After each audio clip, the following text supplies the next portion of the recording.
Hmm? Traveler in Paimon? I'm sorry. I hope I didn't scare you. Oh, no, you didn't scare us. Just gave us a little surprise. Looks like you've gotten even more powerful now. I don't know. It just feels like it's gotten harder to control. I didn't mean to strike so hard. I'm so relieved you didn't get hurt. It's all good. We've had worse.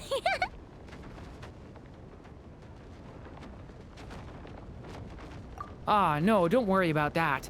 It's been very stable ever since I got this body. Albedo made sure of that. What you saw just now is something that only started happening recently. Maybe I'm still acclimating or something. I'm sure it'll clear up over time. Anyway, what brings you here? Did you need something? Well... The day that the writer and the watcher crossed paths was the day that the magic known as storytelling was born. So, she asked us to come. Miss Alice? Oh, you too? I guess I really do need to work on my impression. Well, never mind that. It's been too long, Mini Durin. And please, that's Aunt Alice to you. I have brought you and the Traveler together here for a very important purpose. It has to do with your mom. My mom? Indeed, fairy tale author extraordinaire, Anya Marie Andersdottir. See, I knew this would be right up your alley. Now then, if you'll open the book, I will begin narrating.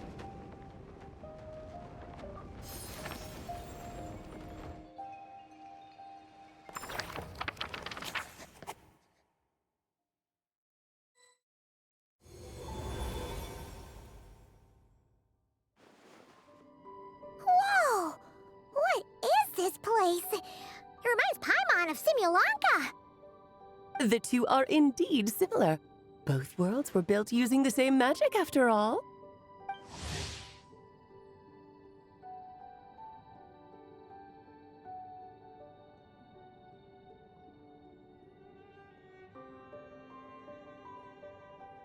Aha!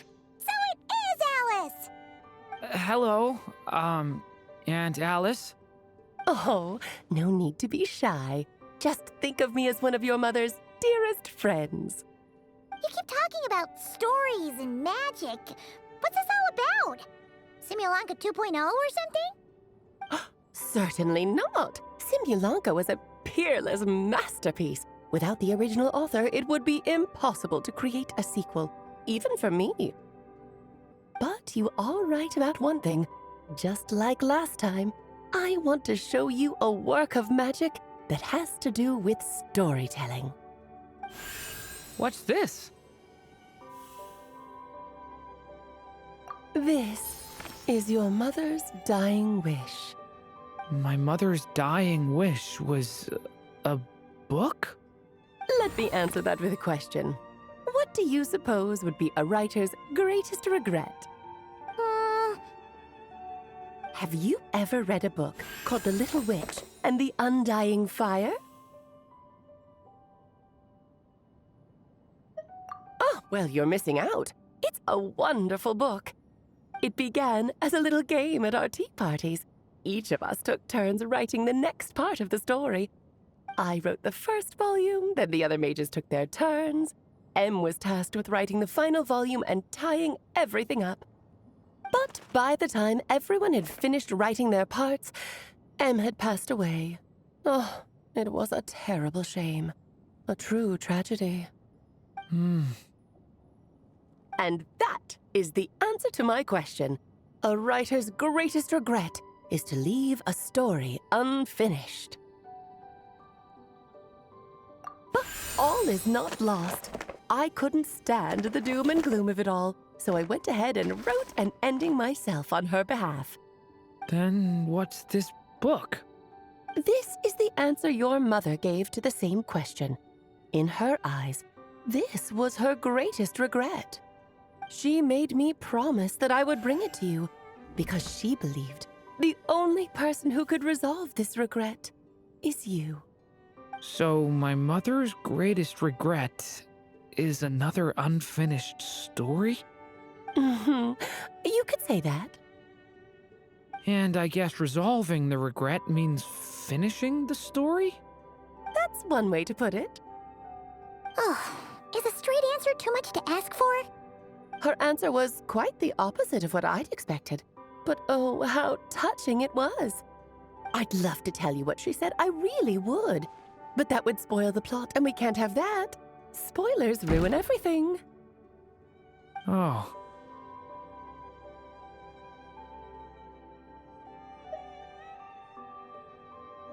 Just think of this task as giving a story a much-needed ending. All I ask is that you do your best. I understand. But I only just started learning human script, and I don't have any writing experience at all. Relax. Why else do you think your dear aunt went and found you two such wonderful helpers? With their experience, you'll have so many story ideas you won't know what to do with them. So don't be shy to ask lots of questions. Yeah. If it's to help Durin fulfill his mother's dying wish, then we're in. Aunt Alice, could I ask, what kind of story was my mother hoping to write? I had a feeling this might come up, but that answer isn't mine to give. You'll have to find it yourself, here inside this book. Don't worry. We'll help you come up with loads of ideas. Yeah, let's find a nice spot where we can settle in and read through this thing. We could even get some snacks, too. Oh, the actual process might not be quite the walk in the park you're imagining, Paimon. Why's that? Because when Em created this book, she borrowed my magic. In other words, it's not a book you can just pick up and read. It's a magical book. Its chapters are scattered through memories of the past. Gather them all, and the book will show you its secrets. So, where are we supposed to find these memories? Em left a trail of clues for each unfinished chapter. Follow the hints, and you'll find them. Oh, and when it comes to adding to the story yourselves, you'll need to use this. And this is... This, my dear little Paimon, is the ink Em left behind. Infused with a little of my own magic, of course. If you're planning on writing something inside the book, you'll need it. It's extremely precious, so be sure to use it sparingly. This is all that's left. So we need to search for the memories and keep an eye on how much ink we're using. Oh, it just had to be a wild goose chase, didn't it? Perhaps it's just another form of storytelling. Em was ever so creative when it came to things like that. Just think of it as a little challenge your mom left behind. Who knows? There could even be a mysterious prize at the end of it all. I don't care about that. This was my mother's dying wish. Whatever it takes, I'll find a way. Yep. With the two of us by your side, you'll be just fine. Okie dokie. That should be pretty much all you need to know. Oh, and once the story's complete, do let me have a little look-see, okay? I've read everything she ever wrote, so naturally, I can't miss this one. Yeah. Most of the time, you're pretty hard to pin down. Don't worry, I'll know when you're finished. Just wait for me to reach out. All right, off you go. I can't wait to hear how the story ends.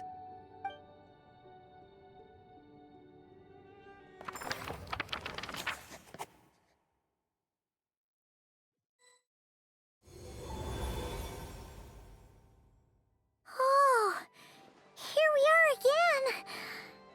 Alice's magic really is incredible, huh? Right. Alice mentioned we should be on the lookout for clues. Huh? A corner of repose for countless tales, watched over by the honor of nights, a place for stories to sleep, perchance to dream of ancient cities and the epics of ages past. There, a witch once spent a sleepless night, and all to bring forth a story yet untold. Find the place I speak of, for it is where the seeds of this story lie. Was that a riddle? Where do you think this mysterious place could be? Hey, you might actually be onto something. Guess that means we need to head back to Mondstadt? I had a feeling that's where we would be headed. After all, it's where my mother was from, and I bet it's where she wrote this story, too. Yeah, that makes sense. Still, I feel bad about dragging the two of you along on such a long journey. Don't worry about it. We don't really have much going on right now, so we're all yours. Come on, let's go!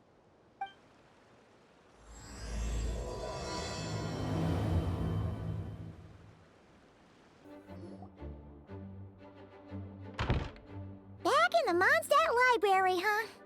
Talk about a trip down memory lane. So, we're supposed to find the seeds of the story, right? What do you think that means? Well, we're in a library, so it's gotta be books, right? But seriously, there's so many here. How are we supposed to know which ones we need? Making a racket in a library? You should know better than that. Lisa! Oh, sorry about that. Now, who do we have here? Ah, my golden-haired cutie. And my little horn cutie, too. Sorry, Miss Lisa. I know you taught me to be quiet in the library, but Paimon was just trying to help. Please don't be too hard on her. Well, it has been far too long since we saw each other, so I suppose I can let it slide just this once. Back when he first arrived here, poor Jean wasn't sure what to do with him, so I stepped in to lend a hand. I figured, if I can handle a boy raised by wolves, then teaching one who's part dragon should be a walk in the park. Nice! Sounds like Durin was welcomed with open arms. Why, of course. Now, let's save the reminiscing for another time. I'm sure you're here for a reason. Did you need to borrow some books? It's kind of hard to explain. Maybe you could take a look at this. Oh?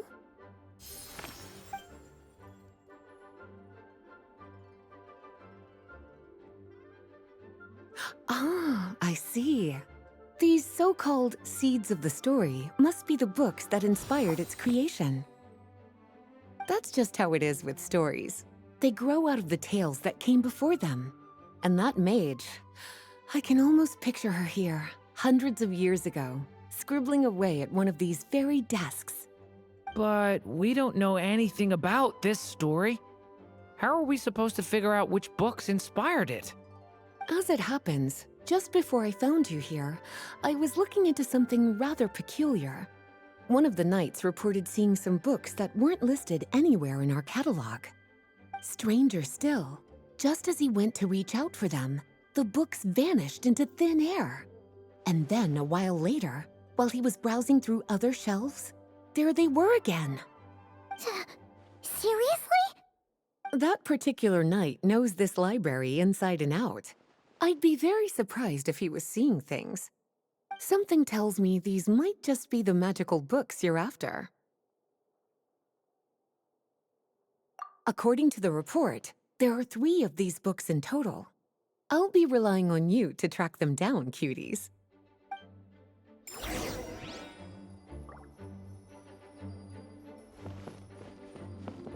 Kinda looks like a poetry collection. But why is part of the title missing? Let's see what Lisa makes of it.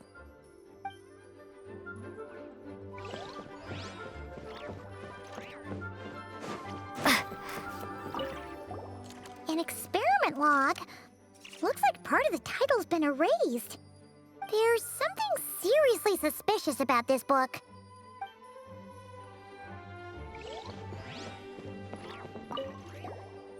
second strongest spell in existence. Do not show Klee. Wait, there's actually a book like that right here in the Mondstadt library? That title's just gonna make people even more curious. Huh. There's definitely something fishy about this one.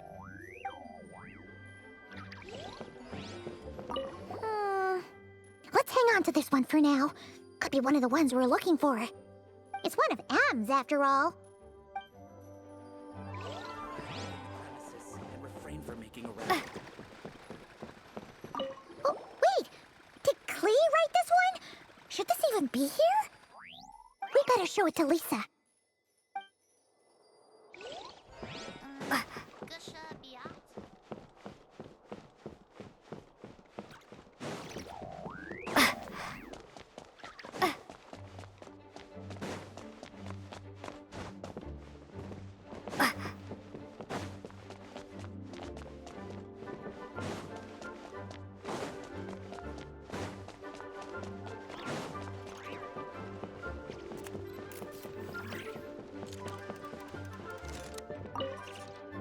Well, did you manage to find them?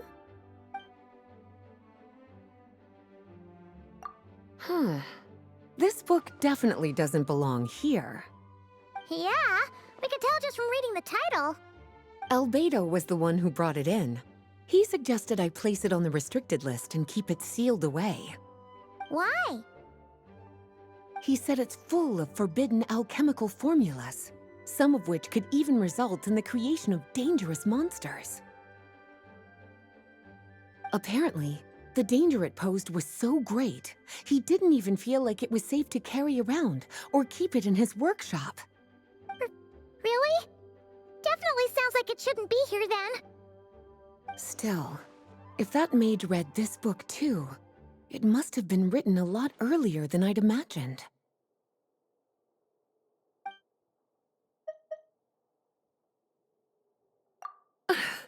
Well, it definitely shouldn't be here, but I'd highly doubt it's one of the books you're looking for.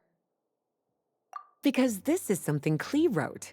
It's a compilation of all the best fish blasting spots around Mondstadt, as well as the most convenient places to stash her new jumpy dumpties. Of course, there's no way she'd get away with keeping a book like that in her bag. And she'd be in big, big trouble if Jean were to find out. Not only would the book itself be confiscated, but she'd be looking at a whole day in solitary confinement at the very least.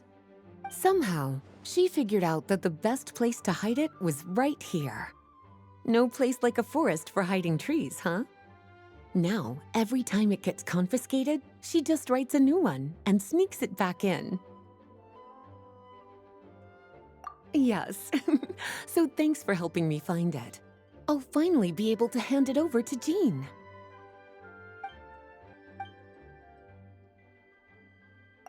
Truly extraordinary, and certainly not the kind of thing that should be just lying around.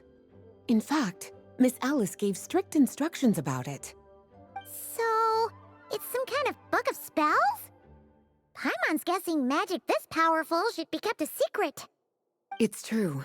This book does contain one of Miss Alice's spells. But honestly, virtually no one could actually pull it off, even if they tried. The only reason it's even meant to be in the restricted section is because we can't let Klee get her hands on it.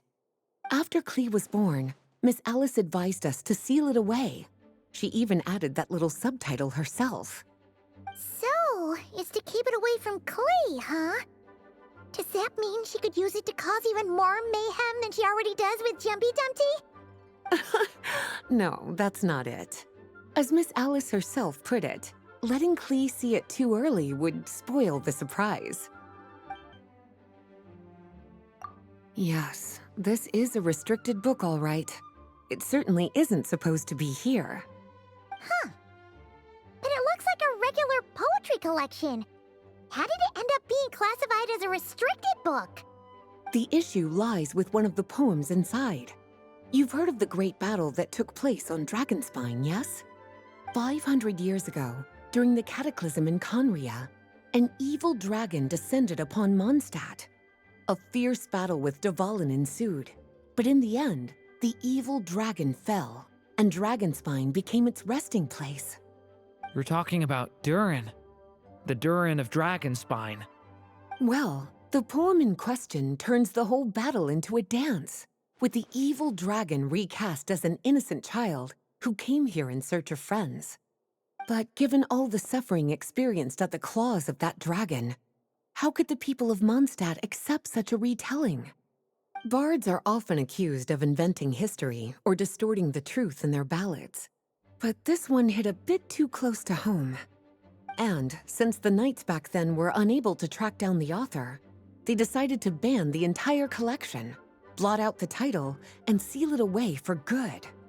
So the version in the poem, it was all a lie? I'm afraid that question is something only the dragon himself could answer. Well, would you look at that? Seems like these are the little troublemakers you're after. And all three just so happen to be forbidden texts. What kind of story requires reference material like that, I wonder? Forbidden texts? You know, the first time you mentioned that the library had a restricted section, I thought you were just trying to scare us. Are you saying it actually exists? Not really something you should be poking your little nose into, is it, cutie? Sorry. Seeing as it was Miss Alice who asked you to look for these books, I won't question the matter. But they'll need to be sealed away again once you're done, so don't forget to return them. Don't worry, Miss Lisa. I won't forget. Well then, that's all from me. After all that hard work, I think I've earned myself a nice cup of tea. All right, we've gathered all the reference books. What's next?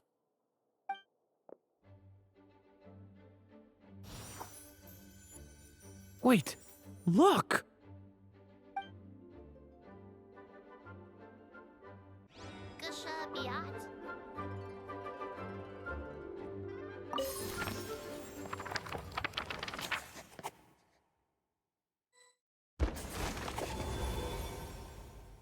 Long, long ago, an evil dragon descended upon the human world, bringing terrible calamity in its wake.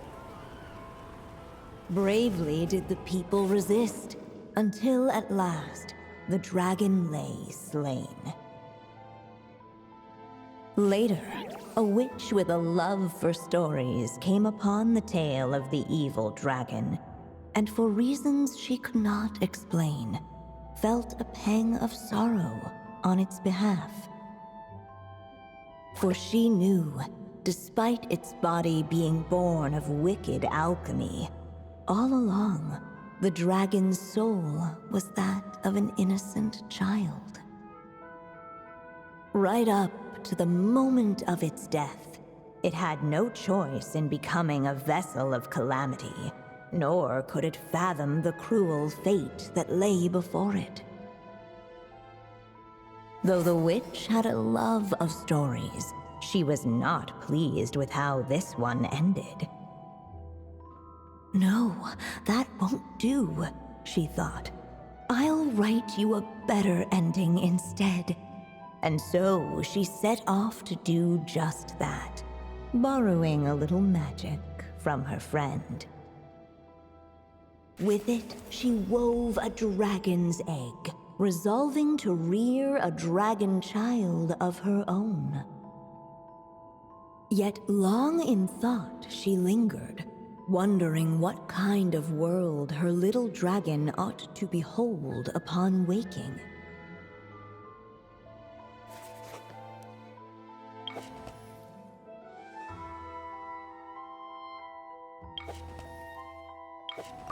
At last, she made her mind up, adorning the cradle with a wisp of woodland air.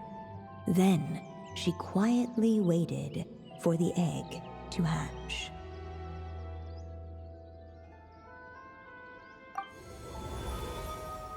Whoa! We're actually inside the story! This must be Aunt Alice's magic.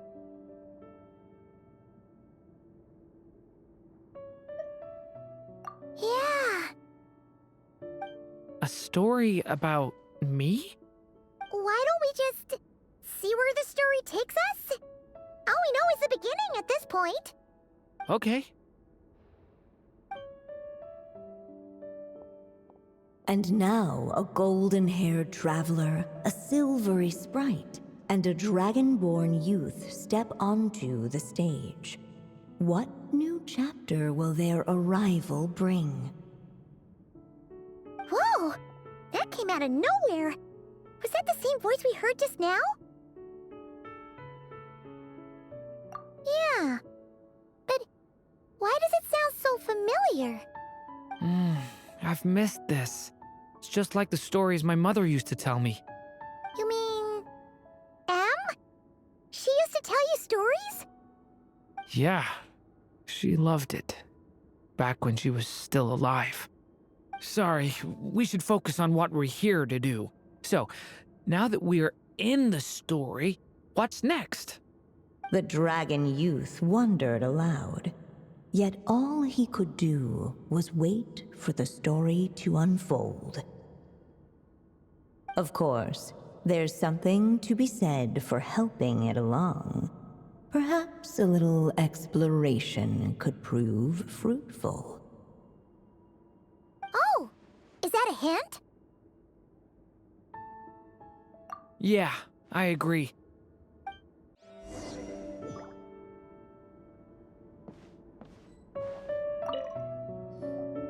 This Dodoko doll is meant to be the witch in the story, right?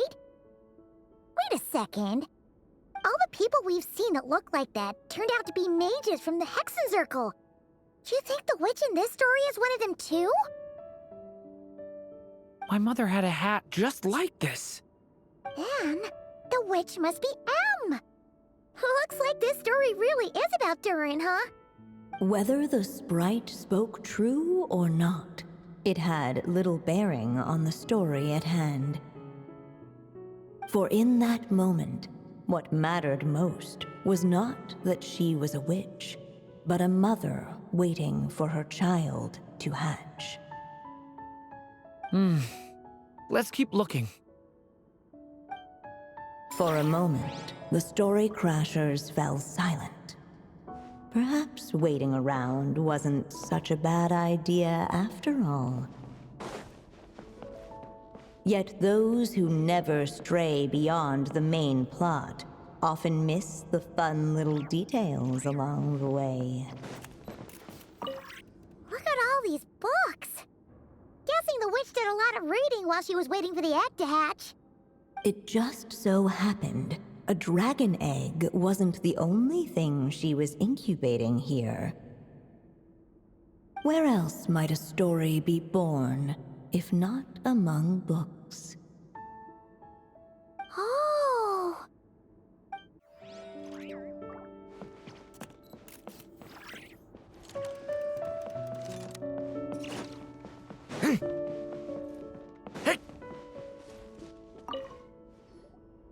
This must be the dragon egg, right? Looks like it's gonna hatch any moment now. So we've got a dragon egg about to hatch, a witch who loves stories, and that evil dragon we heard about at the beginning. Yep, it all adds up. This is my story, isn't it? Okay, so how are we supposed to help the story along? It feels like all we can do right now is wait. Apparently, it hadn't dawned on the group to look for a way to help the egg hatch faster. Oh, right! We're at the point in the story where we're waiting for the baby dragon to hatch, so that has to happen before the story can continue. With the flames at his command, perhaps the dragon youth might be able to provide the egg with sufficient warmth. What? You want us to roast the dragon egg? The silvery sprite's surprise betrayed her lack of reading, for in countless tales it is told that only by fire's embrace will a dragon's egg hatch swiftly. Huh, you kinda have a point there. Okay, I'll see what I can do.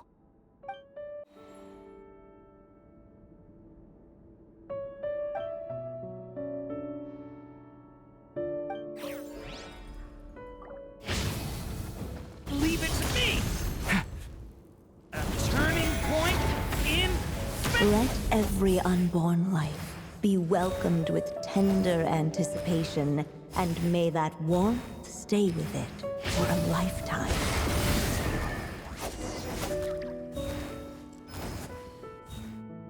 At last, under the witch's expectant gaze, the little dragon broke free from its shell.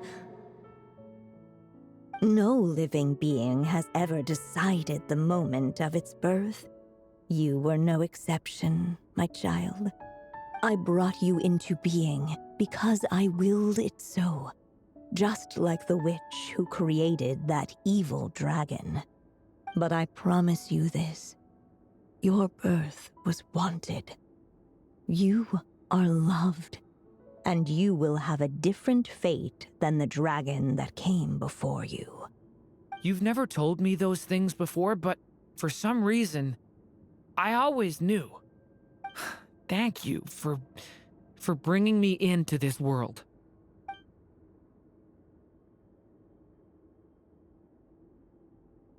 The waiting witch did not feel lonely, for she had 3 visitors by her side. Together, they beheld the hatchling's first breath of life. Holding her dragon child close, the witch promised him a life unlike that of the evil dragon. And so, nestled in his mother's warm embrace, did the little dragon's story begin.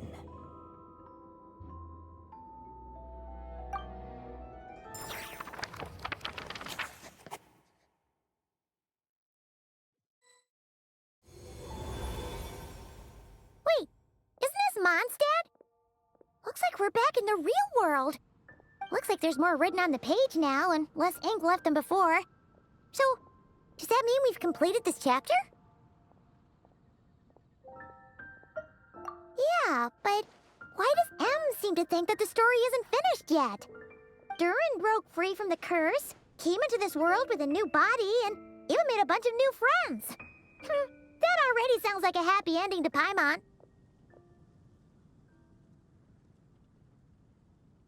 True. Everything's always so mysterious with these mages. Guess all we can do is wait for more clues. Huh.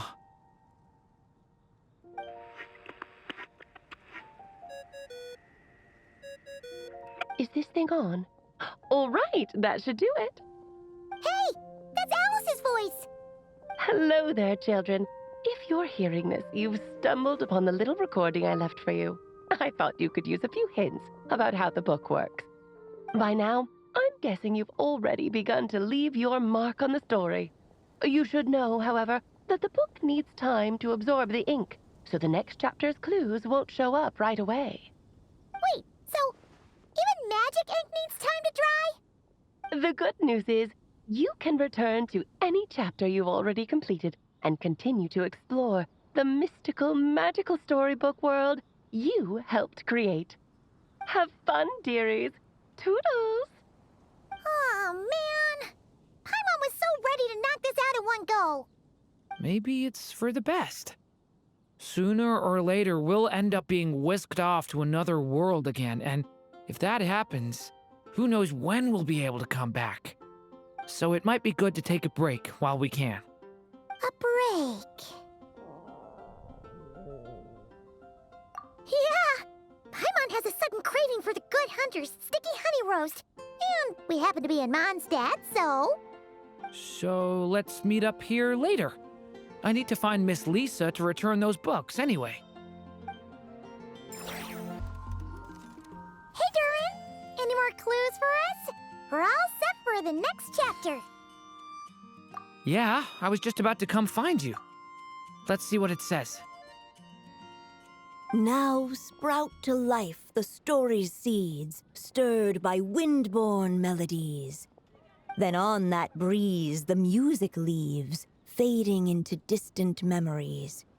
Seek the place where wind and tale entwine, and once there, make 3 riddles into verse, and 3 melodies into song.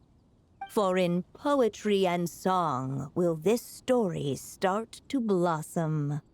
Come on! Another riddle? All that talk about wind and melodies? What do you think the answer could be?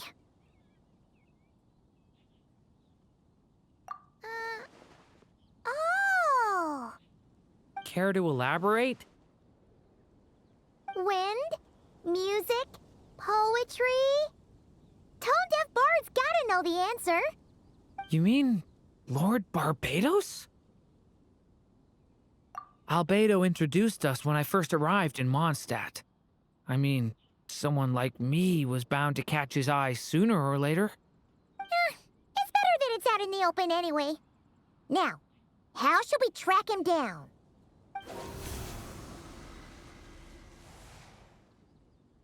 I'm pretty sure he's already caught wind of what's going on here. Why don't we just see where the wind takes us? Right. He definitely makes it easy to forget he's a real god sometimes.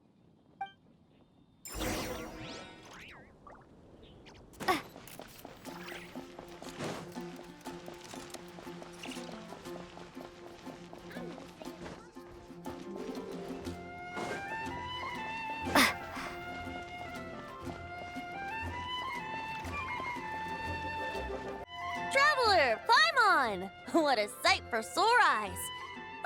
And the little dragon from the fairy tale world. I heard your voices calling out to me on the wind. Something about needing help with a riddle? Sorry to disturb you, Lord Barbados. Disturb me? Not at all! To tell you the truth, I'm just as curious about this riddle as you are. Let me take a look.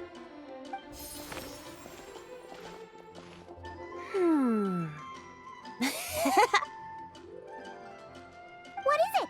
Did you figure out the answer? 3 riddles and 3 melodies. That sure takes me back. The answer you seek lies hidden in memory. Looks like running to Tone-Deaf Bard was the right call after all. Long ago, those mages came to Mondstadt, seeking to test their strength against mine. But I replied, let us make music, not war, and resolve our conflicts through song. So I strummed my lyre and sang them this verse. O wind, welcome now, my guests. Pass through verdant leaves unseen, where shape your formless self may take, and offer up a graceful scene, a fleeting gift for welcome's sake. Leap at the edge of a sea of clouds, where land meets sky and sky meets ground. There frighten off the noisy crowds and bring my guests a calm profound. Fly beneath the stars up high, where mortal noise is swept aside, that my dear guests with starry eyes may share the dreams they hold inside. Now go to where I vowed to keep a quiet spot for them to sleep. No clash, no contest bars the way, just tea and mirth to fill the day. There you have it, the 3 melodies. As for the answers to those 3 riddles, I trust you can guess them by now. The woods, the edge of a cliff, and the sky? Correct! Funnily enough, your mother was also the first to solve it, all that time ago. There must be some kind of special rapport between those who write stories and those who sing them. The woods, a cliff, and the sky. Oh! So that's where it is! I suppose the spot that answer points to is where you're headed next. You should know, after solving my riddle, the mages even accepted my proposal and made that location their official meeting spot. And And going by what your book is suggesting, once you found it, you might want to try playing the melody I just shared with you. Guess you can be pretty reliable when it counts, huh? Great Animal Archon? Thanks for the help, Lord Barbados. Still got questions for me, huh? Yeah, you must have read countless tales in your time, being a wandering bard and all. In your experience, why might an author consider a story unfinished? Unfinished? Well, I guess if there's something left to accomplish in the story, or, if the last line goes, "To be continued." Huh? Wow, your helpfulness lasted for like 1 second.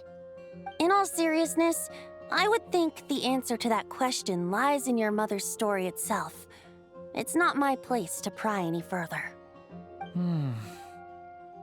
All right then, we should get going.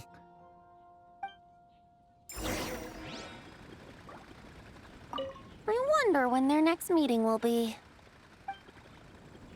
Okay, we're here!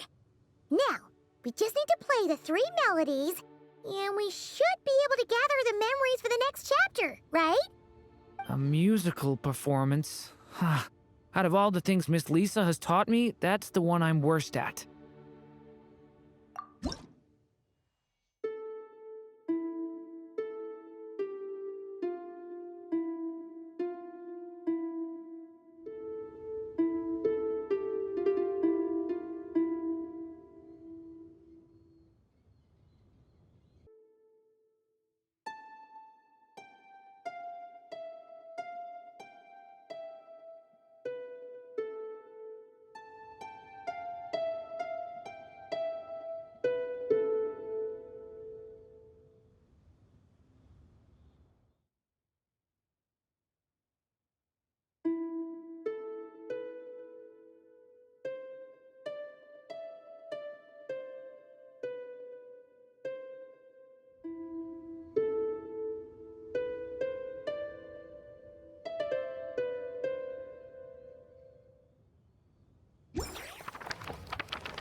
Even a war that shook the world could not halt the witches' gatherings. Yet even so, with the passing of time, 3 of their teacups no longer came to be set. The witches did not linger long in sorrow, for the Story Witch had brought glad tidings of her own. Born was her dragon child, safe and sound. Her fellow witches offered up their blessings, eagerly debating how to celebrate the child's birth.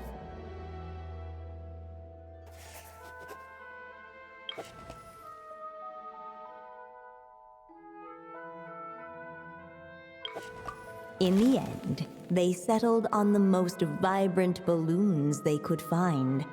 After all, what could be more joyous than the arrival of new life? And so, the witches' gathering turned into a birthday celebration.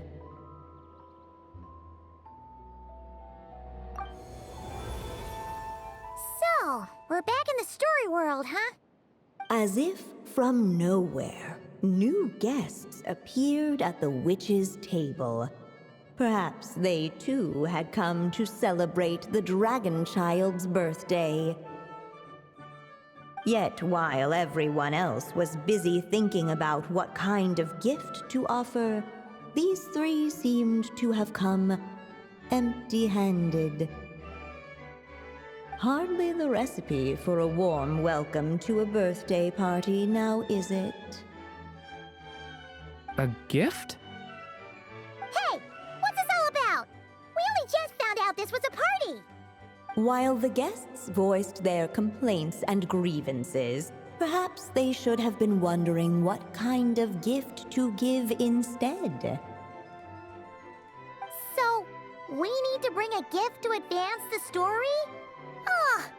But where are we supposed to get something like that? Perhaps it would be a good idea to have a look around. Why didn't you just say so?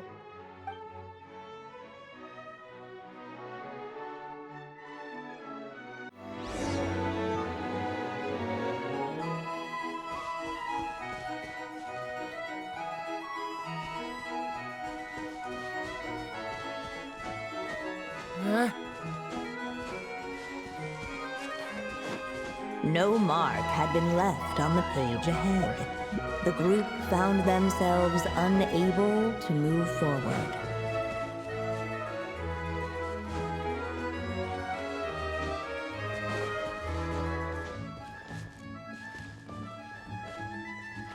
Hey, could we use these as gifts, maybe? At last, the guests found something to give the dragon child. Guess that's a yes then.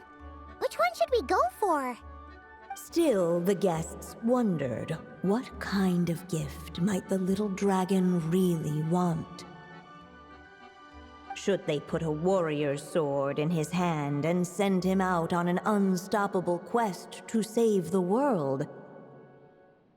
Or perhaps a wandering hero's slingshot and the promise of a life of endless, uncharted adventure? Or maybe even a scholar's tome and the chance to take on all the world's unsolved mysteries. Okay. Wow. That's a lot of pressure all of a sudden. Oh yeah! Technically, we're actually picking a gift for you. So, which one would you prefer? You want me to choose? Wow, this feels kinda special. How come?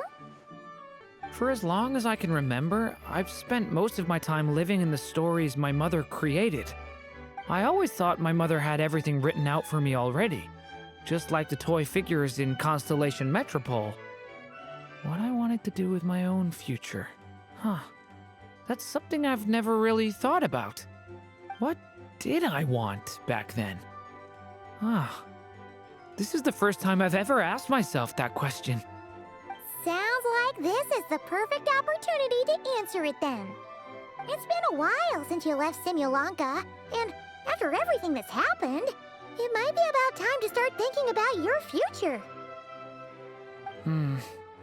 Then let me give it some thought.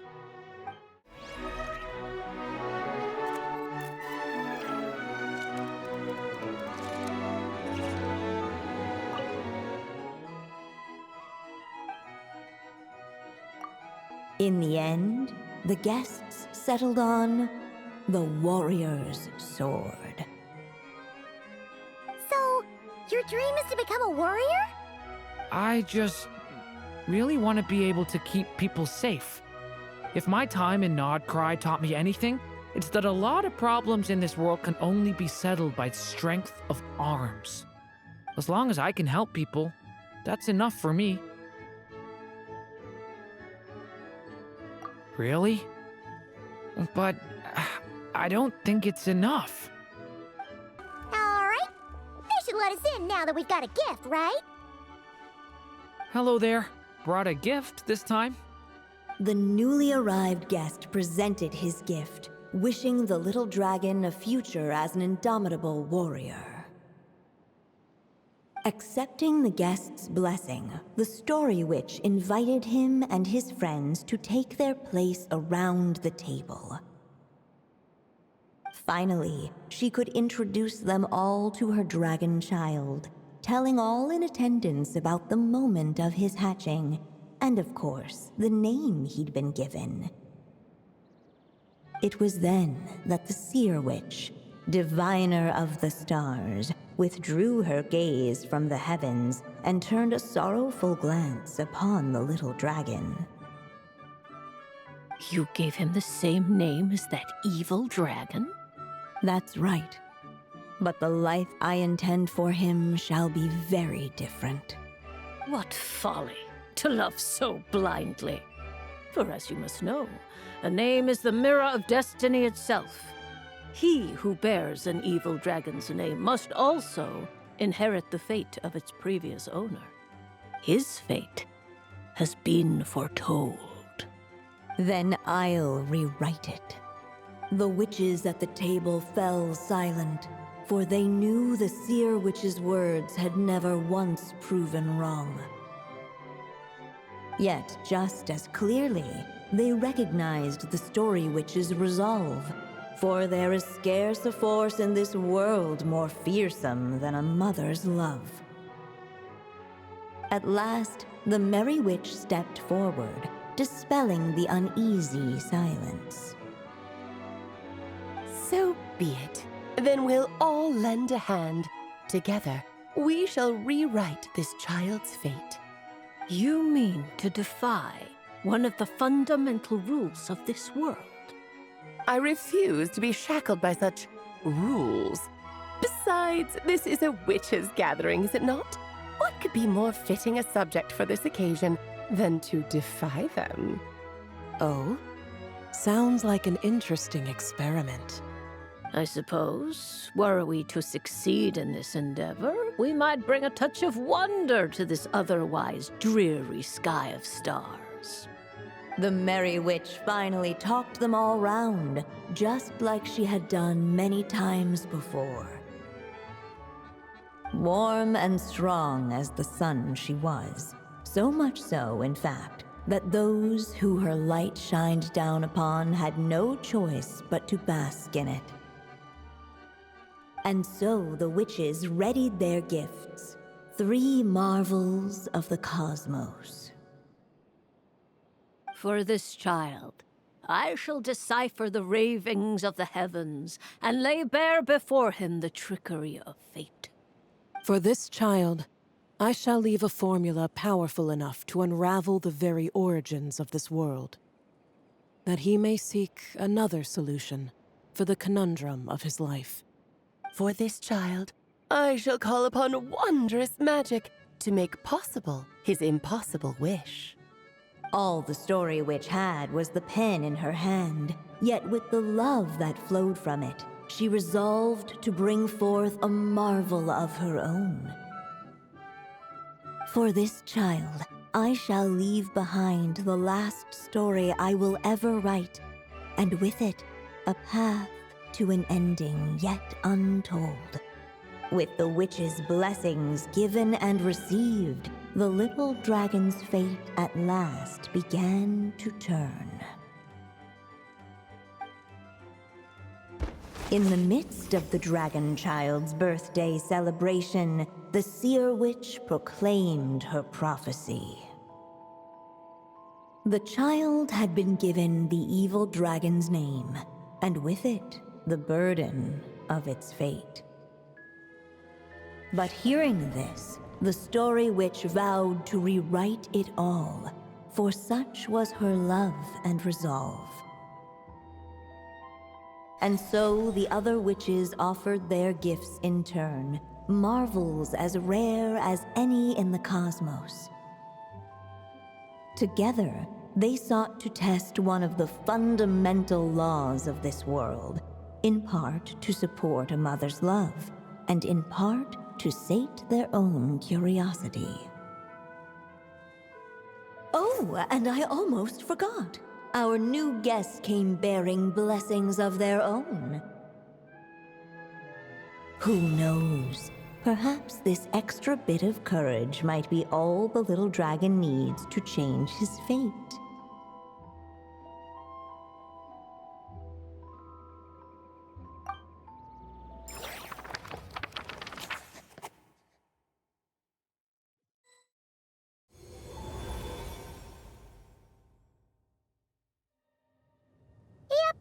Looks like we've completed this chapter, too.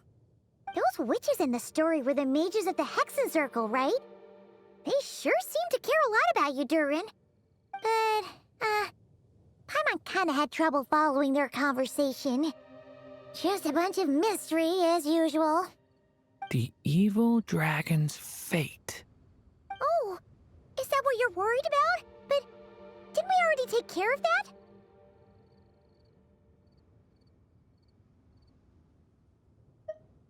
Ah, the mages must have had a hand in that, too. Also, I was just thinking, which part of the story are we even meant to be completing? Oh, it feels less like we're filling in the gaps and more like we're adding something new altogether. But we use the ink, right? And the book hasn't given us any more clues, so that must mean our task is complete. At least for now. Yeah, I guess we're doing something right.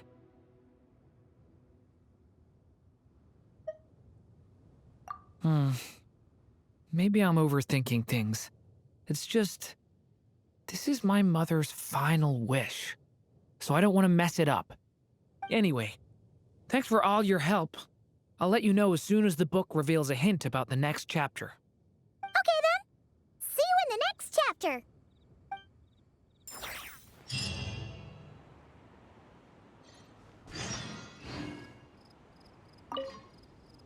I think I'm gonna stick around, take my time reading through this book. If you feel like jumping back into the story, just come find me. Some say the god of fate calls the outcome of every dice roll before it's even made. And that's why the secret to winning a lot of games is having that god on your side. Your luck is amazing, Kaya. Your turn. Give it another shot. Fear not, O Crimson Dragonborn, for I, the Princess of Ertalang, have bestowed upon you the benediction of the midnight hour, and with it you shall surely smite this usurper. Mein Fräulein means to say she's rooting for you in secret. Oh, and that you must, at all cost, defeat the one who snatched her limited edition card back.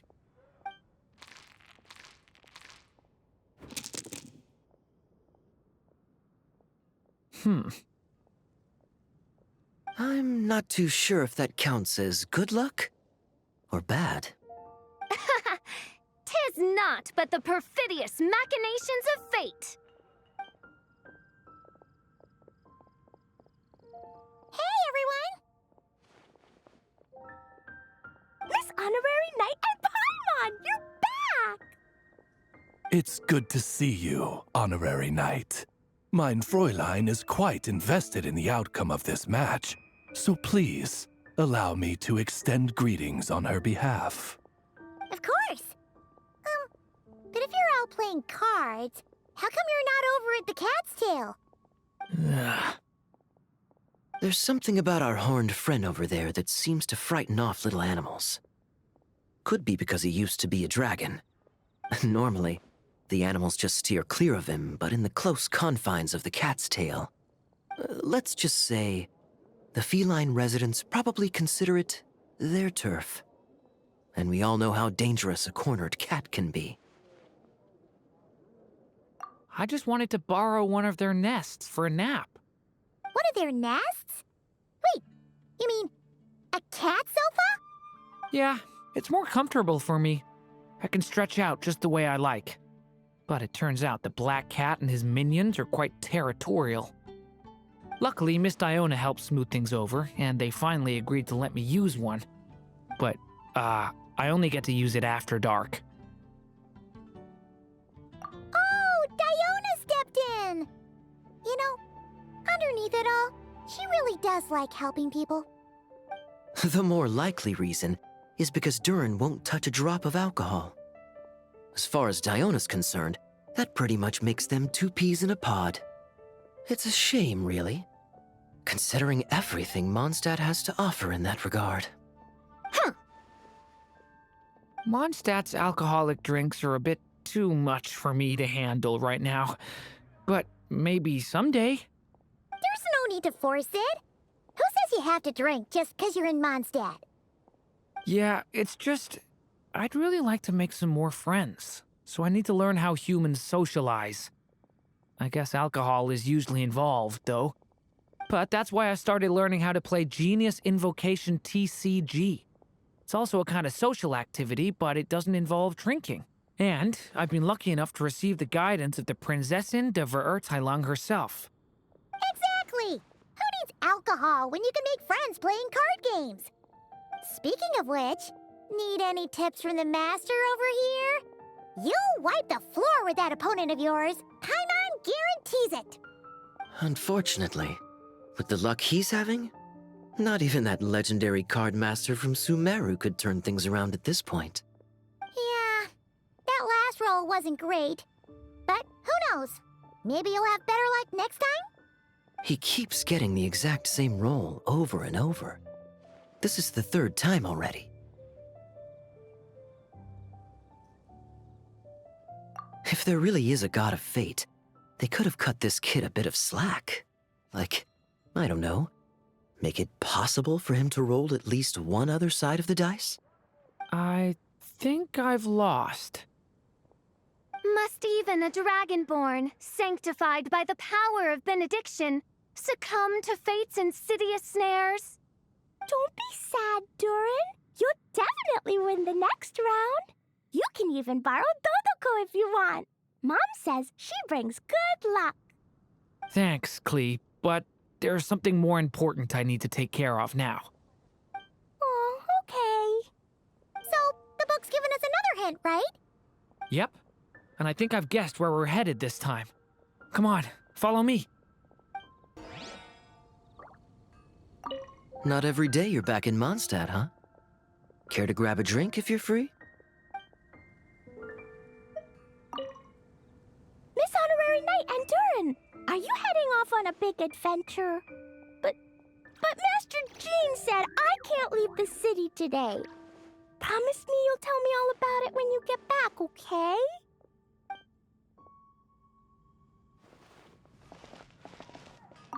So be it. Such are fate's accursed wiles. In what sort of castle might a storybook dragon dwell? The witch turned to a mighty dragon born upon the wind to seek her answer.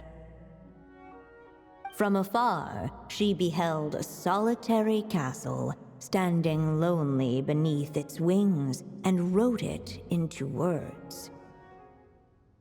Its walls kept out the wind and rain, yet also cast a solemn shadow. Enveloped by their shade, the story's boughs were lulled into a torpid slumber and reached no further skyward. So that's the clue. I think we're meant to find a place where dragons live, and this time, in the real world. I asked around, and it just so happens that there's a place like that in Mondstadt. Yep, that checks out. I've heard that the dragon here is called Dvalin, and that he's a magnificent creature. I hope I get the chance to meet him. Wait a second. Do you think having the two of them meet is the best idea? You know, considering everything that happened in the past? How would we even explain everything to him? Well, if we do run into Dvalin, it should turn out okay with us there at least. Is something wrong? Nope. Let's go! So, this is where Dvalin lives? Yeah, right into the middle of a raging storm. If you're afraid of getting blown away, Paimon, you can always hang onto my sleeve. This isn't Paimon's first rodeo. Come on, let's get going!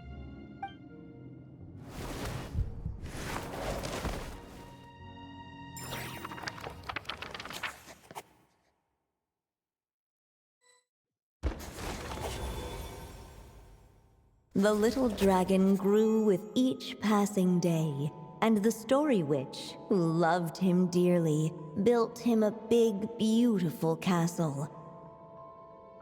Yet in the end, she herself succumbed to time's merciless march, setting forth on a journey to a place beyond even the stars. All of a sudden, the little dragon found himself alone. He tried leaving the castle to make some new friends.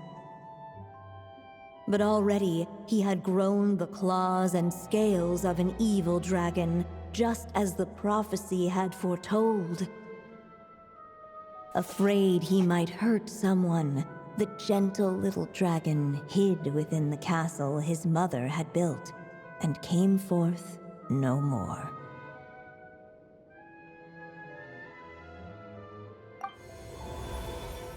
Huh.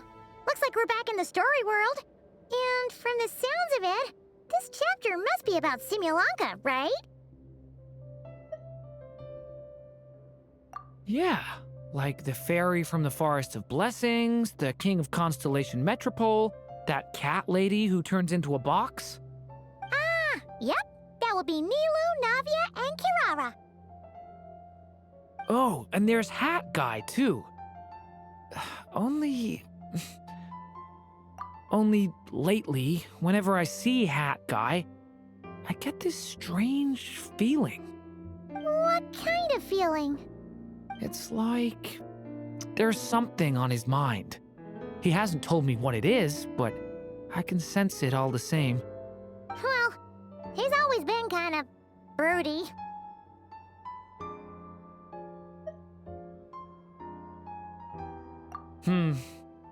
I guess I should focus on fulfilling my mother's final wish for now, though. Yeah, we should get started on this chapter. So, let's track you down and free you from fate's curse once again. That day, a small band of adventurers suddenly arrived beneath the castle walls. They promised to help the little dragon cast off the curse of fate. Yet as they stood beneath the castle walls, it appeared they had no idea how to even begin. Hey! Instead of making fun of us, how about giving us a hint? The little dragon had shut himself inside the tall tower at the castle's center.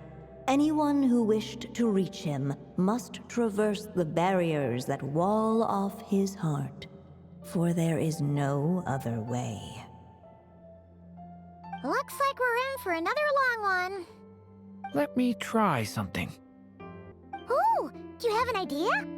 If that little dragon in the tower used to be me, then surely I'd know how he shuts people out better than anyone. Come on, follow me.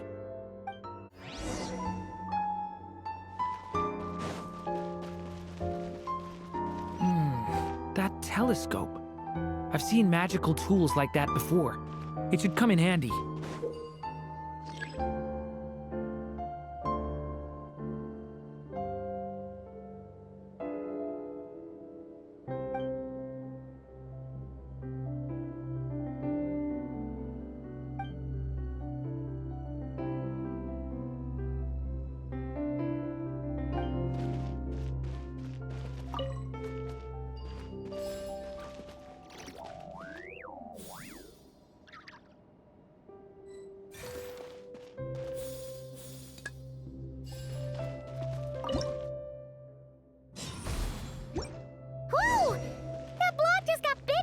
We can get past the obstacles ahead by using these blocks to jump upwards.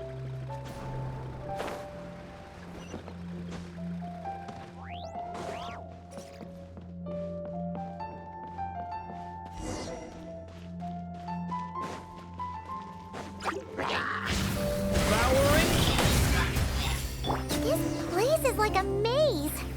How are we supposed to get through? We'll just have to check each spot.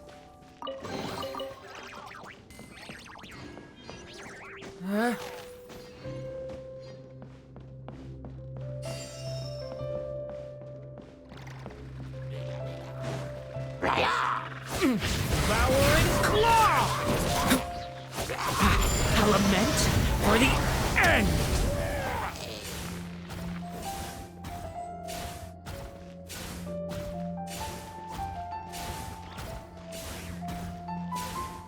We should be able to use this block somewhere.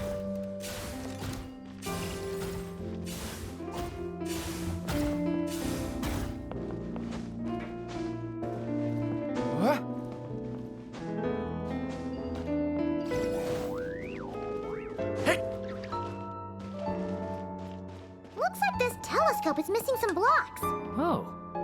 Let's try the one we just picked up.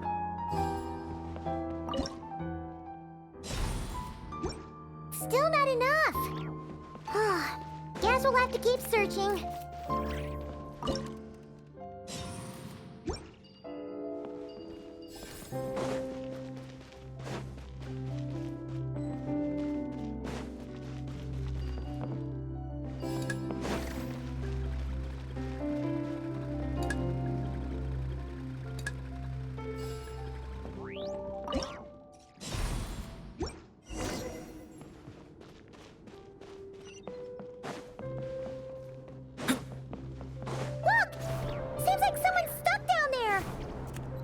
Should they continue towards the tower, or plunge into the shadows to rescue those in need? A difficult dilemma indeed. The path to the tower is up ahead. We better stick with Durin. It's so dark here. Hey, there's a fire over there. Let's go check it out. Wait, is that? A little pixie that can fly.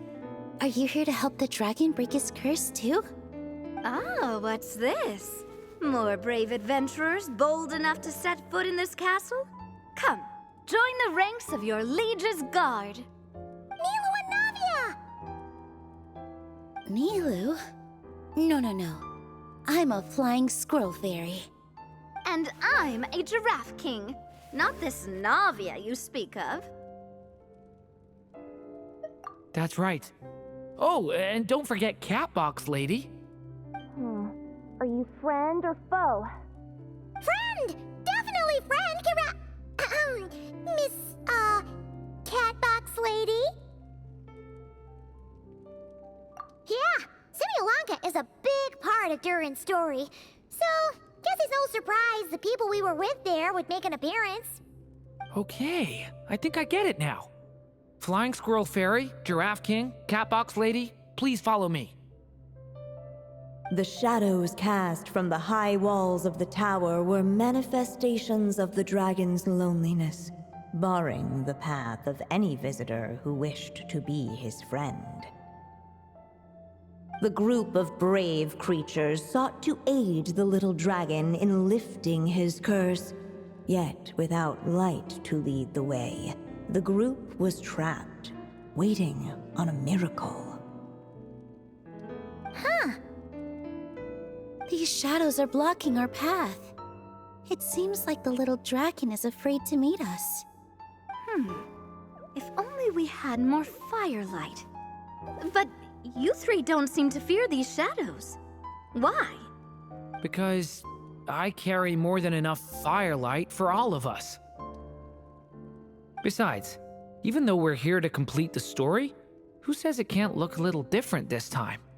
Before I met you all, I was so sure I'd never make a single friend. I pushed away anyone who tried to get close, until some kind of miracle brought you to me.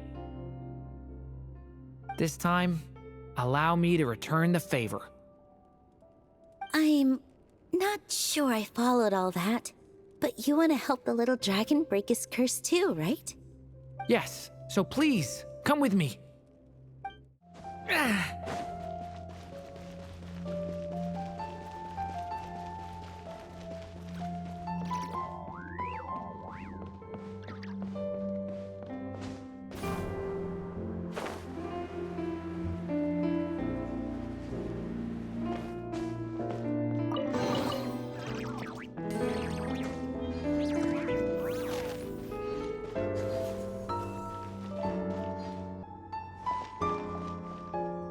Come on, Durin! Or, little story dragon. Just calm down! Stay back! I don't want to hurt you. Loneliness and fear had built a cage around his heart, shutting out all who would look upon him. And thus, all the adventurers could see was his shadow. Don't worry, we can help you! Don't come any closer! And that was the last the little dragon spoke. How are we supposed to persuade him if he won't even talk to us? If you can still hear me, please listen to what I have to say. Your claws and scales aren't some kind of inescapable curse, you know? You'll overcome it one day and make lots of new friends. I'm sure you think I'm lying. After all, no matter how many times you've tried to break it, nothing's ever worked. But this time is different. I brought your friends here to see you. Oh, what did you say? Hi, little dragon. I'm the Flying Squirrel Fairy, and I'm here to help you lift your curse. Will you talk to me? And I'm the Giraffe King. Don't be afraid, little one. We're not afraid of you. I'm just a cat in a box, but I'd very much like to be your friend too. These are my friends? Yeah, they're your friends in the future you'd be trying to avoid. I can promise you that. They're reaching out, so you just have to ask yourself one question. Do you accept? After a long silence, heavy footsteps echoed from the tower's shadows, but still, the one who made them refused to step forward. Though the cage to his heart had been unlocked, the little dragon remained ashamed of his claws and scales. How can I face my friends like this? Don't worry, little dragon. We're gonna offer up our blessings and make a wish to the goddess of fate to release you from your curse. Yeah, just like last time. Make a wish? To the goddess of fate? At that moment, the merry witch made her entrance. Hello, little one. Don't be afraid. With the blessings of your friends, your wish shall be granted. Alice? Wait, you're the Merry Witch from the story? Correct. It is I, the Merry Witch, creator goddess of this realm. And it just so happens the goddess of fate is none other than my dear friend, the Story Witch. I'm here to make good on my promise to lend her my second strongest spell. With this spell, she'll have the power to create an entire world. So naturally, granting your wish won't be a problem. Provided, of course, you receive your friend's blessings. But before we proceed, I must check something on her behalf. Little dragon, do you accept this blessing? I want to be your friend. So if you're offering, then yes, I would love to have your blessings. Were it not for the adventurer's blessings, this tale might have ended long ago. Thanks to them, another ending was now possible. Yet in that moment, they did not know if this blessing was truly a gift or just another trial in disguise. What? You didn't say a word when we actually needed a clue, but now at a critical moment like this, you turn up and start playing mind games? Another trial. Ha, that actually sounds about right. Be it the fictional problems of Simulanka or unavoidable conflicts in the real world, if you think about it, that's what they've been all along. But if it wasn't for those trials, I never would have met any of you. So, despite all that, I'd still like to give my blessings. That's the spirit! Come on, Durin! Let's help you make your wish come true again! On behalf of both my past and present selves, thank you, my friends. Fortunately, a brave band of adventurers heard tell of the little dragon's story. Determined to lift his curse, they fought their way through countless trials. To help him, they offered up their blessings and made a wish to the goddess of fate. At last, their wish was granted. Shaking off his scales, the little dragon stepped out of the tower's gloom. But his time in the world beyond the castle would soon teach him this gift would bring blessings and trials of its own.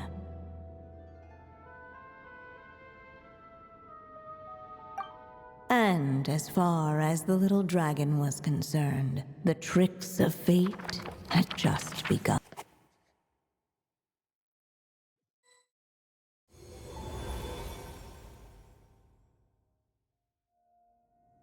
So, Durin's wish came true, just like it did before.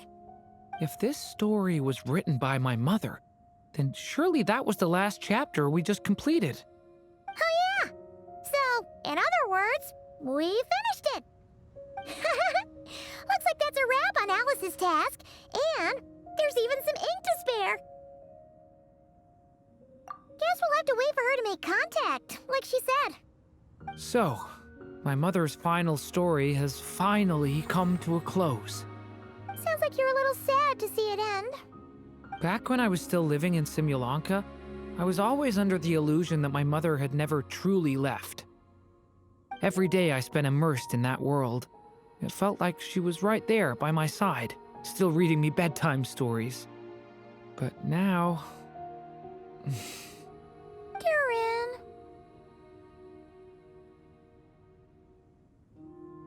That's right! And you've got so many other friends waiting for you back in Mondstadt. Yeah. Speaking of which, after all that flying around, Paimon's starting to feel hungry again. So, why don't we head back to Mondstadt? Perfect excuse for a big meal with the rest of the gang. Now that you've fulfilled your mom's final wish, a little celebration seems in order, right? It's just a pity we never got to see that big, beautiful dragon. You were really looking forward to meeting him, huh? He might not be here all the time, but Paimon's sure you'll get a chance at some point. All right, no worries. Anyway, since this feast is to celebrate me fulfilling my mother's final wish, I guess it should be my little treat. Pretty sure that's how humans do it, right? Nuh-uh. This one's on the Traveler and Paimon. Celebrating each other's achievements is what friends are for. Honestly, when it comes to who treats who, human rules are so complicated. See?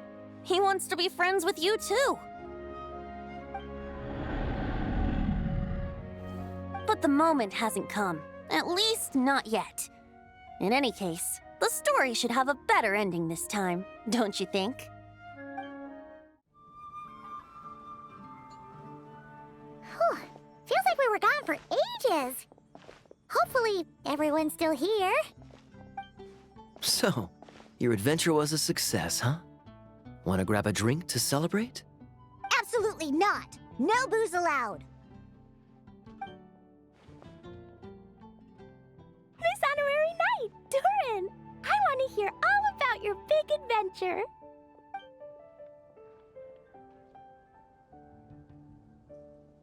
We're gonna order a big meal for everybody first. We'll talk while we eat.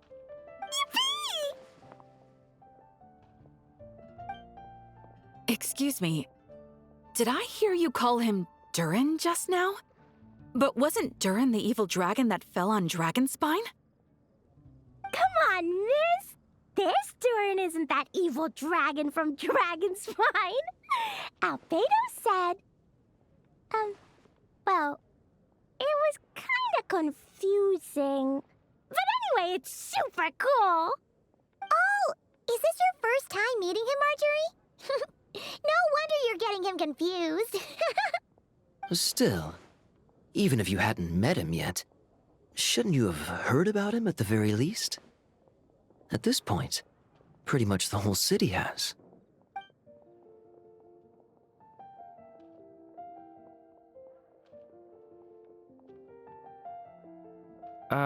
Why is everyone... So, what exactly is his connection with the evil dragon? Wait, but those horns on his head... Surely he's not a... Did everyone just forget about Durin? No, that can't be.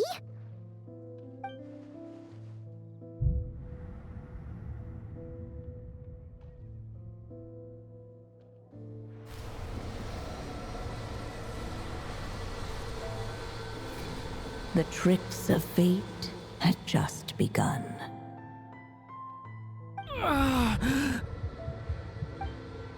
Watch out!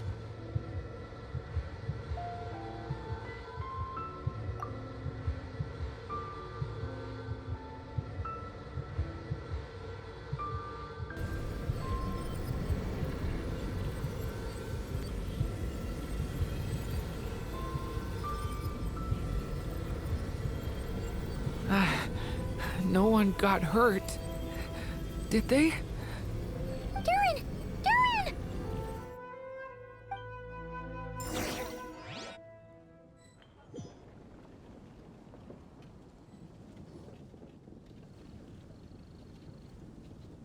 I just had Barbara check him over.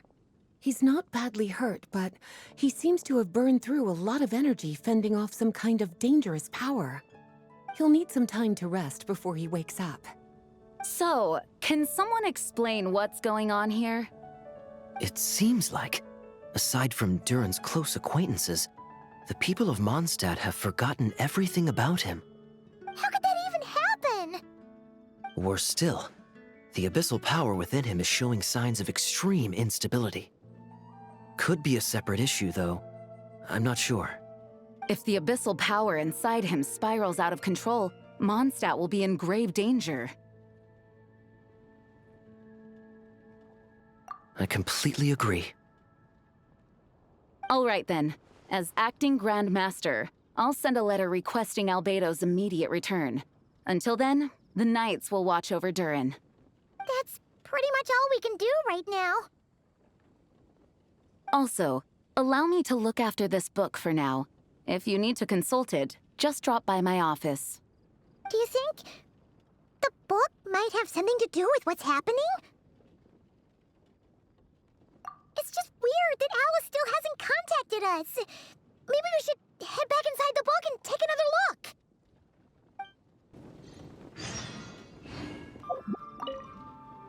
No need to worry. He's stable for now. Klee was really looking forward to hanging out with Durin. We'd better not tell her what's happened to him just yet. I'll have the Knights notify you as soon as he wakes up.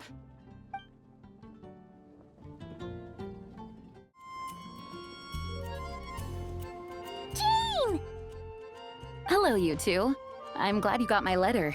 Durin's awake and waiting on the bench over there. I'm here if you need help. Just give me a shout. Don't worry about us. We'll be fine. Oh, hey, you two. I just remembered what happened right before I passed out. Thanks for holding me back. I shudder to think what might have happened if you hadn't. I'm fine now. It's just... a lot of people seem to have forgotten me. Don't worry. We'll figure out a way to fix this. Why don't you start by telling us what happened? It felt so strange. After I realized no one recognized me anymore, I suddenly felt like I'd completely lost contact with my body. Abyssal power lies sealed within this body I inhabit. So when I lost my connection to it, I lost control of that power too.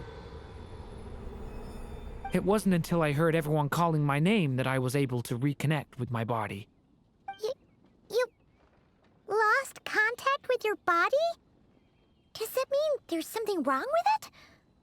Sounds like we need Albedo more than ever. I don't think the problem lies in Albedo's alchemy. Huh. But then, why are people forgetting you? Guess that's what we need to figure out. That means we need Alice for sure. But it's been ages and she still hasn't been in contact. Now would be a really good time for a hint. How could the story's budding branches even hope to reach beyond the towering walls? Leaving the castle, the witch went off in search of the tallest, grandest tree in the whole world. High up in the canopy of that tree, she sought a resting place, a refuge where the little sapling might take root. Go to that place, for it was there that the sapling felt its first breath of wind. Huh? Was that another clue? Does that mean the story isn't over yet? Leaving the castle. It just occurred to me.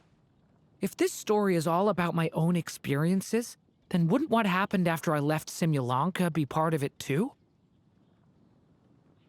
But how could she possibly know exactly what would happen? And even if she did, how could we know when the story was complete? Yeah. Since we can't reach Alice right now, we'll just have to get to the bottom of this ourselves. But first, we gotta figure out where this riddle wants us to go. The tallest, grandest tree in the whole wide world. Huh. The only place that ever gave me that feeling was the one I ended up in right after leaving Simulanka. They had great coffee there, too. And so many books you'd never run out of things to read. Think about it. Our search in Mondstadt began in a library, right? Well, Sumeru City's got one of those, too. And it's absolutely huge. What do you say? Should we try looking there? Huh. That does kind of make sense. And it's not like Paimon's got a better idea. Alright, let's just give Jean and the others a heads up first. Well, it sounds like you've got a plan, so I won't interfere. All I ask is that you stay safe. Albedo won't be back for some time, and until he is, we can't know for sure how dangerous Durin might be in his current state. I'm so sorry about what happened before. Believe me, I'm not blaming you, and neither is anyone else here. If anything, it's the opposite. We're all just worried about you. Worried? About me? Come with me. I want to show you something. As soon as they heard you were awake, they all hurried over to see how you were doing. You all came to see me? A little birdie told me you're working on finishing a storybook. So maybe all those people losing their memories is just a plot twist, waiting to be resolved. Miss Lisa, you always seem to know how to put my mind at ease. Please, everyone, don't worry about me. When I get back, I'll find a way to complete my mother's story, and the one we started, too. Whew. After the library hunt in Mondstadt, it's not as if Paimon was expecting this to be easy. But this... yeah... this is something else. Where do we even begin? Even the clue this time seemed kind of cryptic. Yeah. Guess the best we can do is stay on the lookout for more weird things going on. Huh? Sorry, what was that? I'm here to return Volume 5. According to the catalog, Volume 5 of this series is not available for loan. I can't accept the return of a book that was never checked out in the first place. Let me put it this way. My copy is complete. Yours, on the other hand, is missing large amounts of content. So you should swap it for mine instead. Sir, you have to understand. Managing a library is a serious business, and we have protocols in place for this kind of thing. I can't just replace an important volume in our collection based on nothing more than your word. Hey, look what the Wandering Tom dragged in. Oh, it's you. And, what is it you're doing here?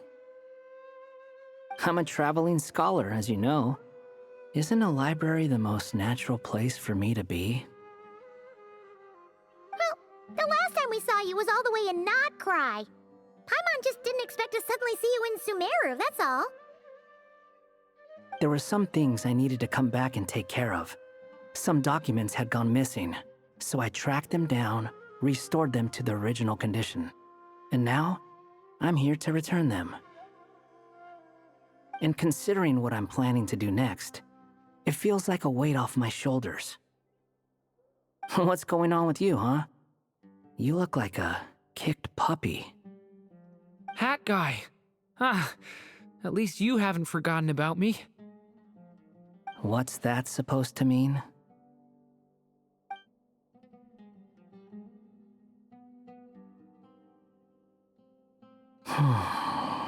So it's been getting worse. Sounds like you know something we don't. After he left Simulanka, he spent some time traveling Sumeru with me. I was working on several texts at the time, and I stumbled upon something strange. Anytime Durin of Simulanka was mentioned, before long, the record would disappear. Which means, all the remaining records on Durin are about the evil dragon that fell on Dragonspine. How did you even discover that? If I remember correctly, Hat Guy loved the time he spent in Simulanka so much that he started writing a travel log. That's besides the point. The fact is, you're not affected by the ley lines of this world. I'm sure you can grasp the implications of what that means. His case is different from mine. It's more like the world itself refuses to accept his existence. It started with a few written records, but now, it sounds like it's spread to people who never met him or didn't know him well. At this rate, the whole world might forget him altogether. The whole world? But that includes all my friends in Mondstadt, and even Hat Guy, too. So that's what you've been worried about all this time? Why didn't you just tell me? There are more important questions right now, like figuring out how to fix this. That mage clearly cared a lot about her child. She left that book behind for a reason. If you want answers, isn't that the place to find them? You think that didn't occur to us already? Problem is, we need to find the memory that unlocks the next chapter first. Mind if I take a look? I just want to know what secrets this book is hiding. Besides, I've run into a bit of red tape, so I've got time. Of course. Be my guest. So, the memory we've been looking for was about you all along?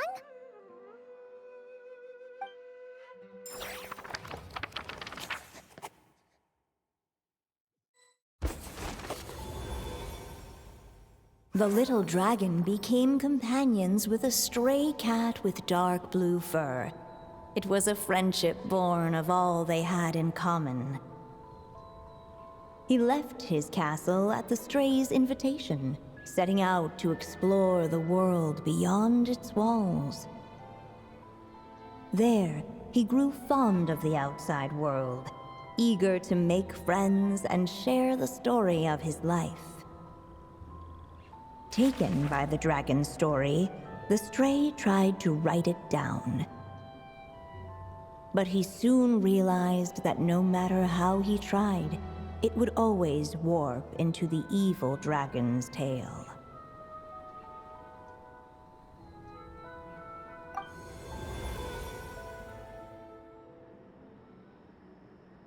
So, is this the world where this chapter takes place? Looks like we're at the top of some kind of gigantic tree. This one must be about what happened to me when I first arrived in Tevat. No wonder the memory that unlocked it was about Hat Guy. Most of my memories from that period were. Hold on. Anyone want to explain how I ended up looking like this? Maybe you've become a character in the story, too.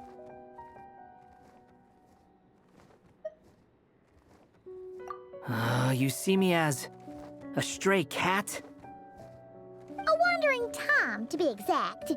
You should count yourself lucky. Of all Durin's friends, your character is by far the most memorable. Maybe it's because I've known Hat Guy for longer, so my impression of him is more vivid than the others. Vivid? Then how come you haven't changed one bit? Guess that means the impression the Traveler left was so vivid, it didn't need changing.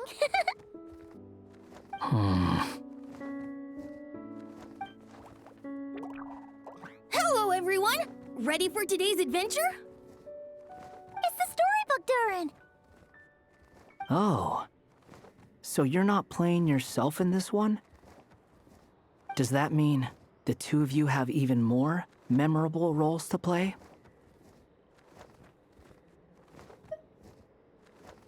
Where are we going today, kitty cat? Whatever. Just follow me. Same as always. Okie dokie! Can we chat along the way? If you have something to say, just say it. Was that seriously how the two of you communicated when you first got here?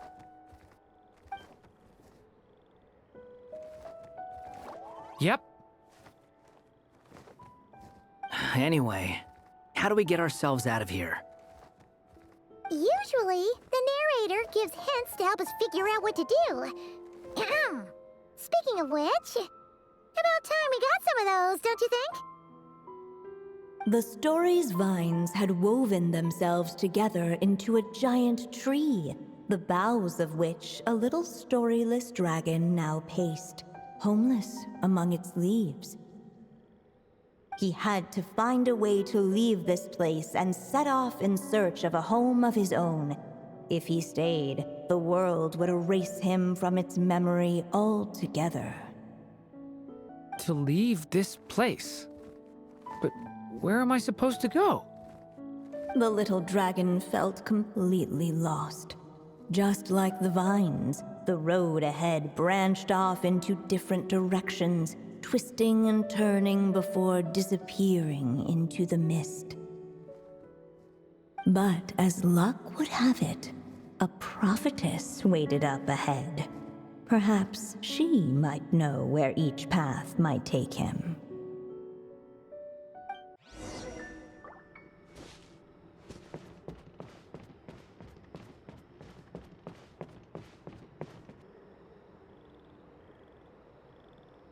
Oh, you must be the little lost dragon. It's true. My friends and I are lost.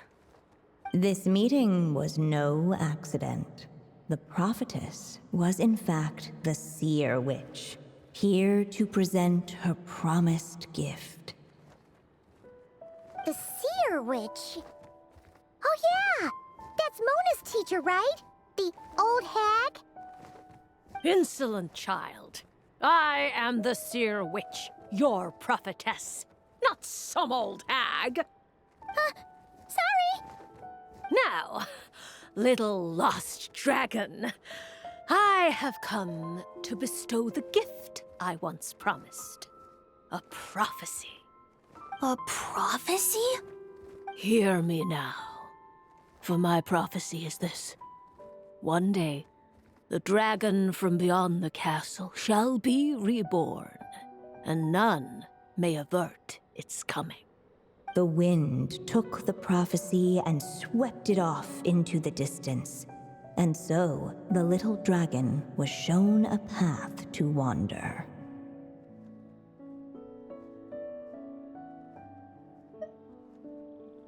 As far as I remember, once that alchemist from Mondstadt learned about the prophecy, he chose to stand with you against the evil dragon. So, what does any of this have to do with you being forgotten? Oh, wise witch of prophecy!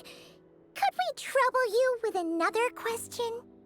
As enigmatic as she was elegant, the seer witch spoke no more, for her thoughts had long since returned to the starry firmament above. Just when we actually needed her.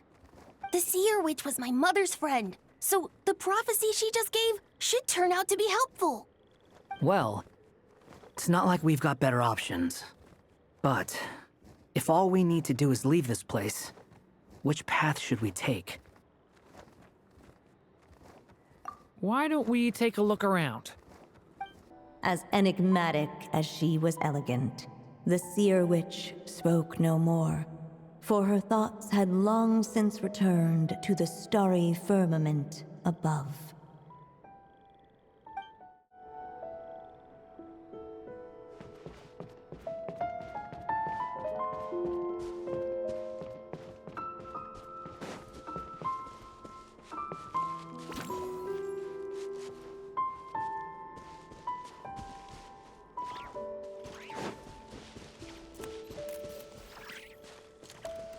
The wind kept blowing, but the little dragon had not yet resolved to follow it.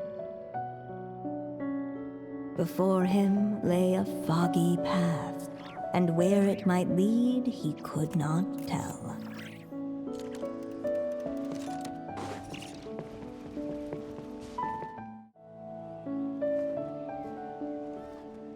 If we go this way, we'll be heading back to Mondstadt just like we planned.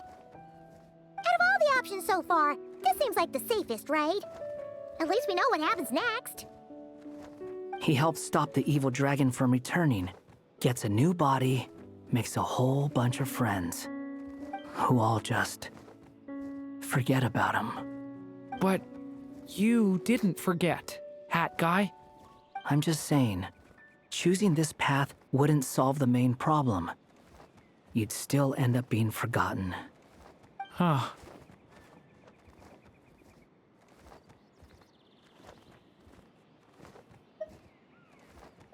I'm not against choosing this path.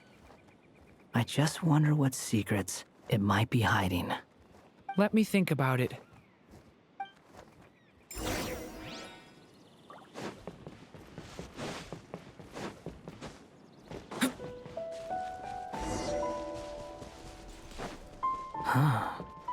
Looks like there's another path over here. The secrets he sought led the stray to discover another path forward, though it was overgrown with bristling thorns. It seemed to lead away from this place, but each time he tried to follow it, the branches of the tail sent him back to the start. So the author managed to work this book into the story too. I'll hand it to her. This book is fascinating. What's going on here? When I first realized you were being forgotten by the world, I thought it might be because you spent too much time with me. In which case, the only hope of a cure would be to cut our ties for good. What makes you think that? Once upon a time, the stray tore apart his own story and was forgotten by the world beyond the castle. He believed the story had cursed him, and that his misfortune had rubbed off upon the little dragon. The story's curse. It was just a suspicion before, but now I think it's something we have to try. Wait, what do you mean? Try what? One of the story's branches is a path I can't take. If you follow it out of here, I won't be part of your story anymore. Considering what the strange magic in this book is capable of, making that choice could cut our connection once and for all. As long as there's a chance it might work, it's worth a try. He's not like me. He deserves for the world to remember him. Well, maybe Hat Guy has his reasons for thinking that way, but that's not the kind of decision I can make so easily.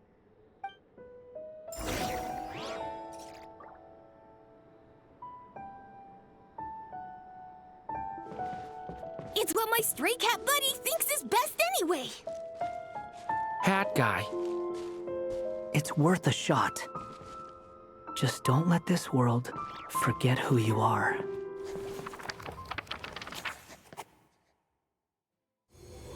The little dragon left along the path his companion could not take. And from that point forth, the stray was no longer part of his story. Yet his memories of the stray were an indispensable part of his tale. With the stray gone, the story lost the very spark that had first set it in motion.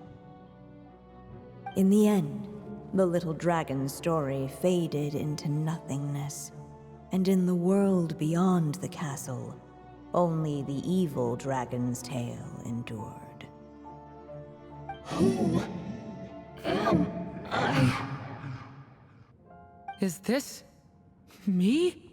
And so the story ended, with the little dragon fading from sight, leaving nothing but the evil dragon's shadow in his place. Oh no! Durin! Ugh! Way to go, hat guy!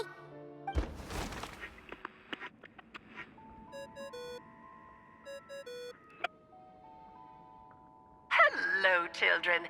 If you're hearing this recording, it's because you've reached a certain ending. You may have noticed that little Durin's experiences have been written into the pages of this book. Well, you should know that in the same way, its ending will also be written onto him. So be careful, because triggering a bad ending could be somewhat problematic. Let me guess, you're upset that I didn't warn you earlier? Don't worry, though. I've thought it all through. I built a very special feature into this book, just for you, the witnesses of this tale. So, go ahead. See if you can turn back the pages. If you're not happy with the ending you've reached, just flip back a few pages and let the tale unfold once more. Pretty incredible, huh? That's the power of magic.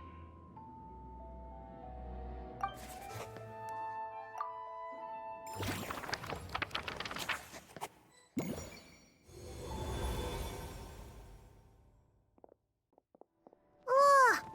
That last ending was awful. No way we're picking that path again. What are you even talking about? Hurry up and pick a path so we can get out of here. Let's pick one together. Sounds like the others aren't aware of what just happened. But Paimon's not sure how we'd even explain it. Guess all we can do is warn them if they're about to choose wrong again.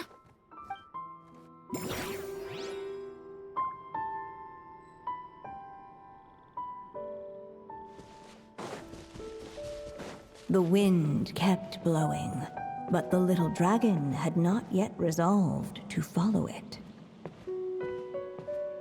Before him lay a foggy path, and where it might lead he could not tell.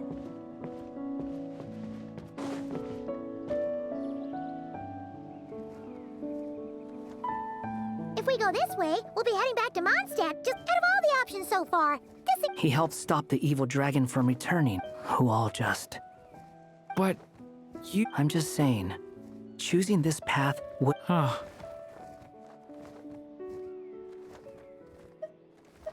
I'm not against choosing this path. I just wonder what secrets it might be hiding. Let me think about it.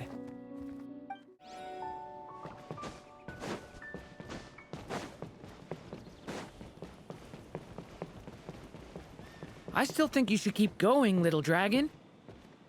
If you leave the castle, you can accomplish something amazing and make a bunch of friends along the way.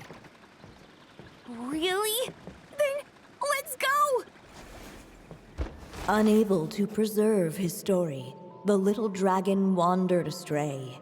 Fortunately for him, a certain prophetess had left behind a prophecy to guide him. The wind took the prophecy and swept it off into the distance, and so the little dragon was shown a path to wander. Following the wind's guidance, the little dragon made his escape. In turn, The prophetess affirmed the little dragon's choice, leaving an extra secret as her parting gift. Now that you've made up your mind, I shall keep my promise by explaining Fate's little trick. Long, long ago, the gods of the high heavens gave the world outside the castle a magic of its own. They called it storytelling. It was a magic of almost unshakable power that governed how people met, grew close, and understood one another. Each person had a story meant for them and them alone, one whose ending was written in the heavens long ago. In truth, your story and the evil dragons are simply two versions of the same tale, and that is something the magic of storytelling cannot abide. Beyond the castle's walls, your story cannot take root, for the evil dragon's tale has done so already.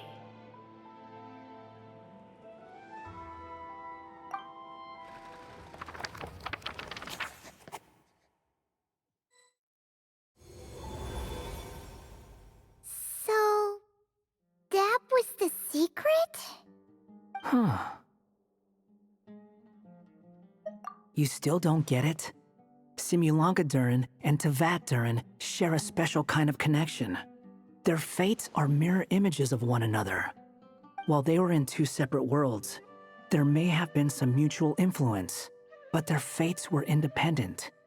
But when Simulanka Durin came to Tevat, a version of his fate already existed there. So, how can two fates exist at the same time? The answer is, they can't. The rules of this world don't allow it.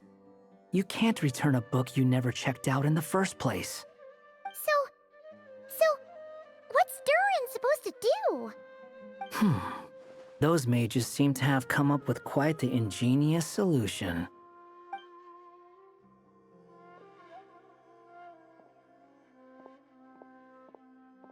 I'm here to make a return. As I said, there's no record of Volume 5 of this series ever being checked out. Then just think of this as Volume 6. Based on what I know, the author was planning on publishing another volume anyway. The catalog does have a slot reserved for Volume 6. So, this is it? Sure, let's go with that. All you need to know is, I'll be the one writing this series from now on. You... What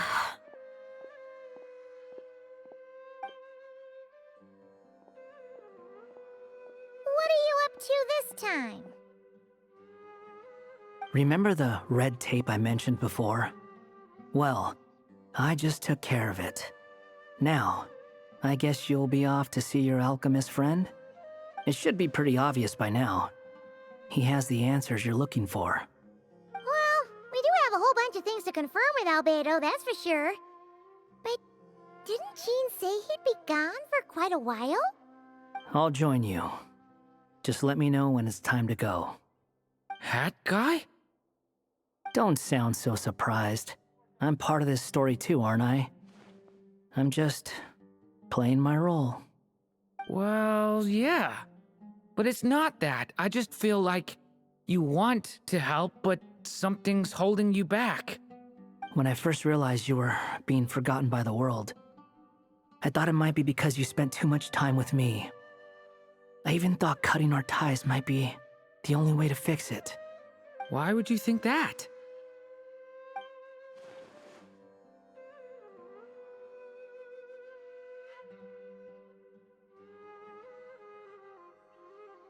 It doesn't matter now. Judging from the answer this book has given us, I was probably overthinking it. Just as well, with the ley lines rejecting him like this, the people who still remember him are his only remaining connection to this place. If that last fragile tie was broken, who can say what devastation his unbound body might unleash? And to think I'm one of the people keeping you here. instrumental in helping change your fate. Can't say I saw it coming. Well, if it's good enough for Hat Guy, it's good enough for me. After all, he is about as odd as humans get. Excuse me? With some people, even if you try asking a simple question, they'll always give you a complicated answer. And the more you ask, the more complicated it gets. Truth is, Hat Guy's just that kind of guy. Whatever. All I needed was a yes or no, so we can quit it with all the back and forth. So this is the other Durin, huh? If this had been the dragon that ended up being revived in Mondstadt, there's no telling what kind of calamity that people would have had to endure. So, if you think about it like that, Durin's actually a hero.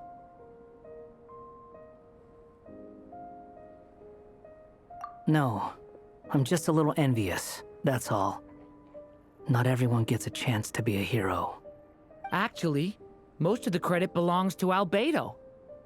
Then again, barely anyone even remembers you at this point. So I guess there's not much left to envy. Ah, so you three still remember Durin. Looks like the memory loss hasn't spread to close friends. Yet. I guess that means my memory of you must still be complete as well. Albedo. You're finally here! Oh, boy, do we have a whole pile of questions for you!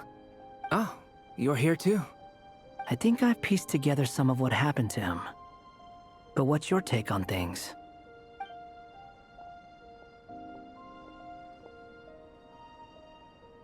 Master Jean filled me in on what happened, and I've got a few theories. But let's get on the same page first.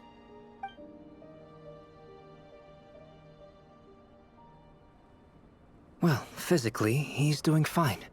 His body is holding the abyssal power at bay. And there's nothing whatsoever to indicate any risk of collapse. So, from an alchemy point of view, there's nothing wrong with him? The issue isn't so much that the abyssal power within him has gotten out of control. It's that the connection between his will and body is fading. If he ends up losing his conscious will, his body will fall back on its biological instincts. And that's when the abyssal power within it will take over. This book mentioned a witches' gathering. It seems like quite a few of these witches got themselves involved in Durin's case. Which brings me to my theory. Bringing Fairy Tale Durin into this world to replace the Durin on Dragonspine means using one Durin's fate to overwrite the others. But the power of alchemy alone would not be enough to pull off such a feat. It would have required the combined use of Miss Barbeloff's astrology, my teacher's alchemy, and Aunt Alice's magic. After learning of Miss Barbeloff's prophecy, Durin and I finally came up with a way to settle the Dragonspine Durin problem for good. And I took care of the alchemy side of things, which, looking back on it, seems to have been a part of their plan all along. So now, there's only one thing missing. As for the fate theory our friend in the hat just mentioned, I still can't figure out how any kind of magic could possibly influence the fate of Tevat. But I'm certain that the answer lies within this book. So, the reason Alice had us complete this book was to make that magic possible? A form of magic powerful enough to rewrite fate itself. Well, we've no time to lose. I just need to take a look at the book. The next part of the story most likely relates to me. So the memory that unlocks it must be connected to me too. Huh? The giant tree was home to a broken branch, the shape of its splintered arm aligning perfectly with the branch that had burst forth from the castle walls. Join yourself to that broken bough, for there you may take root at last, and henceforth bask in the sun and rain of the world beyond the castle. But first, fetch the stickiest clay and let it bind the scar of the break. I see.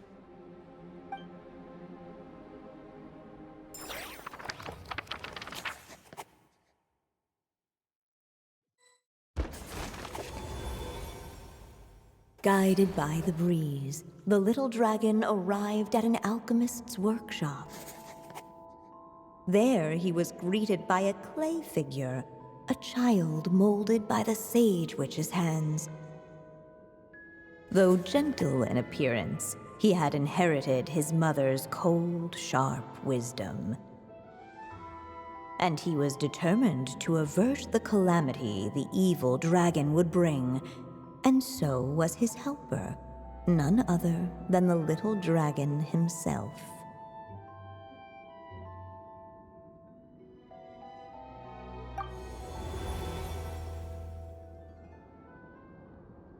What is this place? It looks like it's modeled after an alchemist's workshop. Or rather, a cliched stereotype of one. Albedo? Hold on. Why do I look like this? Oh, yeah! We forgot to tell you. Basically, the characters in the story are reflections of how Durin sees them.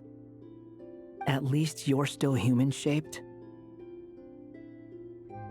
Well, since Cat Guy has taken on a different appearance too, that must mean the two of us are both characters in the story. But you, Paimon, and Durin haven't changed at all. You must be special figures in some way. I'd like to know more about that too. But seeing as none of them can explain it, let's just concentrate on moving the plot forward.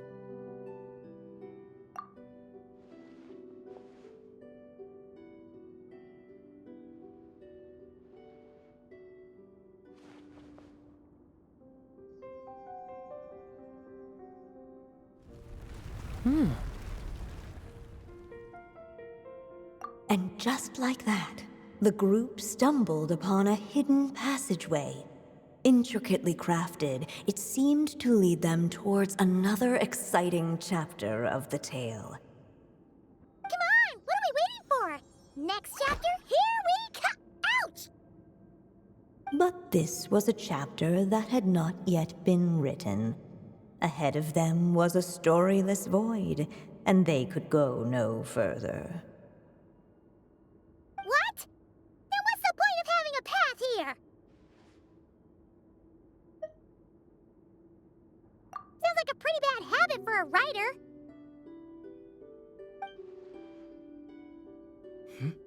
Over here. I found something. What the clay figure found was none other than the evil dragon's heart itself. Though the creature had perished long ago, its heart was still there, pulsing away and growing warmer with every beat. And the clay alchemist knew what it meant. That the evil dragon would return one day, just as the prophecy had foretold. Yet, guided by his mother's wisdom, he foresaw another fate. If only the alchemist could bestow this heart upon the little dragon, he might be reborn in the evil dragon's stead. Only then would the evil dragon's heart grow still, and the little one inherit its tale. Sounds like this chapter's about Albedo bringing me to life? If that really was the solution, though, this would have been over the minute I finished the transmutation. So why is Durin still being forgotten? There has to be some other reason.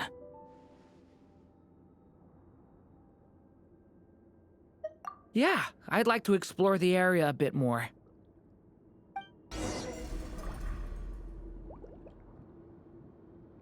Unless the little dragon kept moving, eventually he would be forgotten.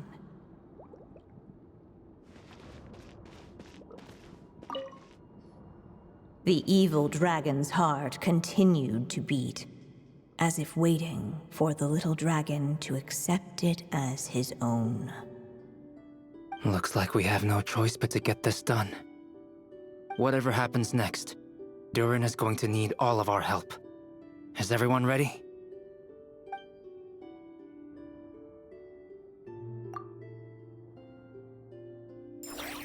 What the clay figure found was none other than the evil dragon's heart itself.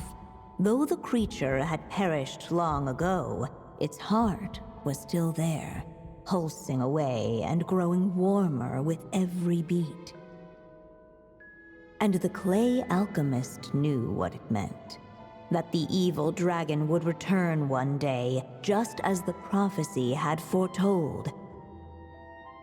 Yet, guided by his mother's wisdom, he foresaw another fate. If only the alchemist could bestow this heart upon the little dragon, he might be reborn in the evil dragon's stead. Only then would the evil dragon's heart grow still, and the little one inherit its tale. At last, the little dragon accepted the evil dragon's heart, and a new life came into being. The evil dragon's heart beat in his chest, and the little dragon's soul guided him forward. Thus did the prophecy hold true, even as fate had been rewritten, and so was the little dragon born anew.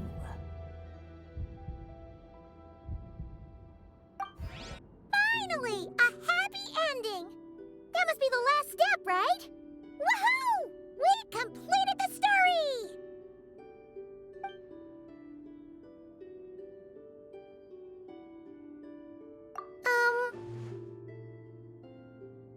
Born anew, the little dragon set off once more, his story far from over.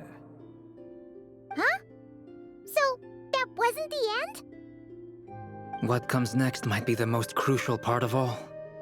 The real last step. If fate really is as devious as they say, then I say, show us what you've got. Wow! You're all so serious all of a sudden. Yeah. Durin, are you alright? The evil dragon's heart was now one with the little dragon, yet the dark power within it still lingered. Would the little dragon dare to hold this power back, or would he simply give in? Hey! What kind of question is that? Of course he's gonna control it! What choice does he have? Time is running out. So, would the little dragon dare to hold this power back, or would he simply give in? What's up with the narrator?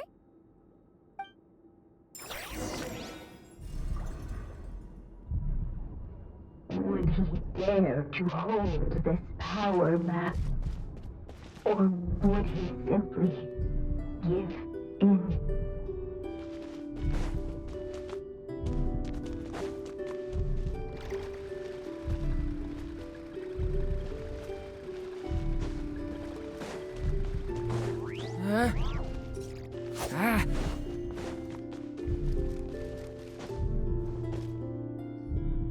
The little dragon and his companions blank again. Huh? What's going on? Are we running out of ink? Once the ink runs out, is that the end of the story? I had a feeling this would happen. What's happening to the others? Now that the story's ink was spent, all that lay ahead were blank pages.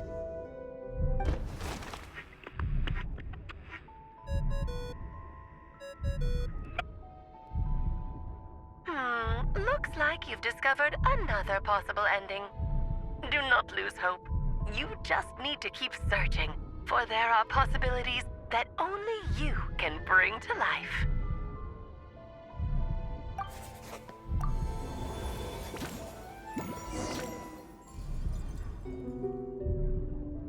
Would he dare to hold this power map?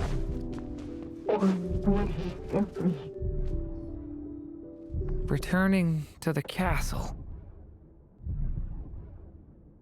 I just never thought crossing over into a new world would create so much trouble. All I wanted was to make some friends. I'm starting to think I kind of miss being in Simulanka. You might look back on it with fondness, but if I were you, I wouldn't miss it. Why?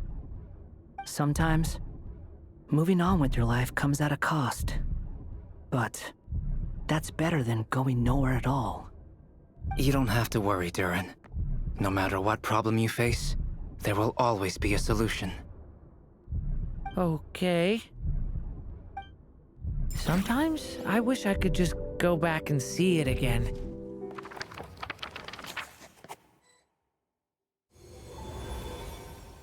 As the little dragon slipped back inside the castle's walls, the clamor of the outside world fell away. There was no danger here, no problems for the little dragon to resolve. As soon as his mother finished her story, it was time for the child to drift off into the world of dreams. And so the story ended, with the little dragon fast asleep in his castle, just like he had never even hatched. What's going on? I feel so weak. Hey, what's happening? Durin, wake up! But this can't be how it ends. Durin promised to bring back everyone's memories. There's no way he'd accept an ending like this.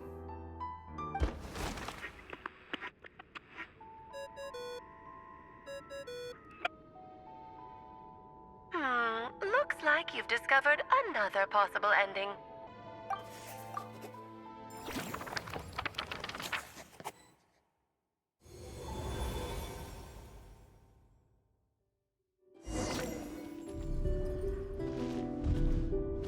Would he dare to hold this power map? Or would he simply give in?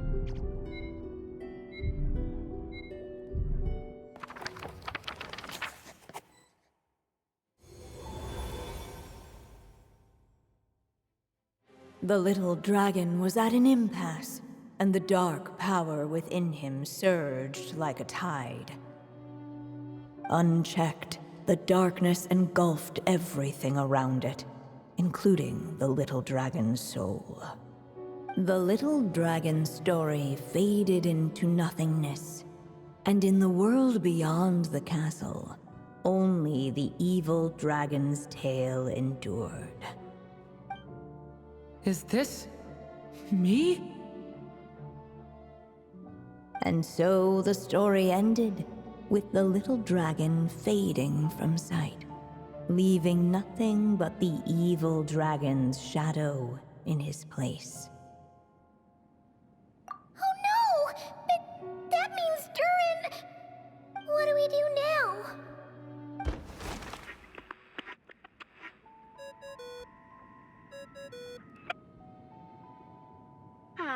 Looks like you've discovered another possible ending.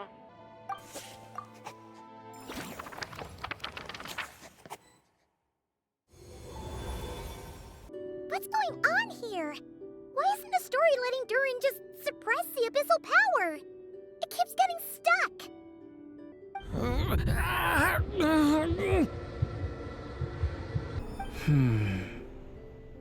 It seems the act of suppressing the power counts as an event in the story.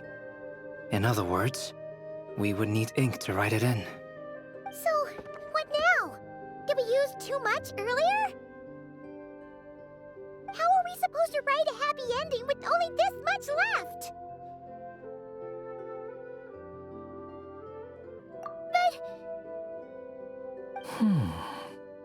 Well, this is Durin's story. As long as he's alive and well, why should it end? If there really is such a direct correlation between the story and his fate, I may have a potential hypothesis. Durin was, and still is in essence, a storybook character, written into being by M. From the moment he was born, he has always dwelt within her story. And I suspect it has remained the case, even after his arrival in Tevat. Reviving Durin in the evil dragon's place was an act of grafting this Durin story onto the latter's fate. In essence, that is how his fate was rewritten. But there is a fundamental difference between a being's story and its fate. As Miss Barbeloth reminded us, the fate of every living being in Tevat has been woven into the fabric of time. Its most natural path, therefore, is to proceed along its given track. But Durin's story, on the other hand... As Durin's connection to this world wore thin, not only have people started to forget him, he started to lose control of the abyssal power within. In other words, his story can't continue, because the author's ink is drying up. That's what it seems like to me. It would seem the little dragon had made a group of fine friends indeed.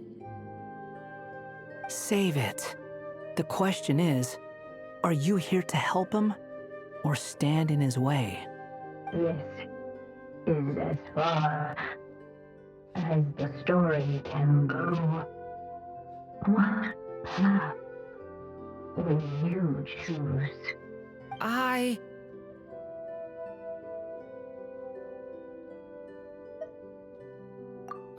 suppose the final decision is up to me. It's hard to believe I never actually left my mother's story. If that's true, I'd like to go there and see for myself. By there, I take it you mean the blank pages of the unwritten chapter ahead? But we still don't even know how Alice's magic works. If Durin belongs inside the story, then going outside of it to some unwritten part, isn't that too risky? I'm not afraid. I second that. It would seem this is one answer you need to go seize for yourself. So be it. Whatever obstacles stand in your way, we'll tear them down together.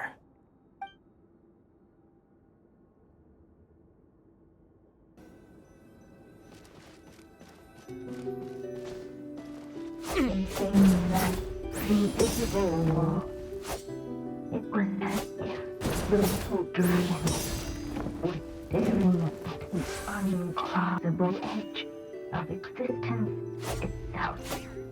And all of a sudden, it began to fracture, as if struck by some transcendent will.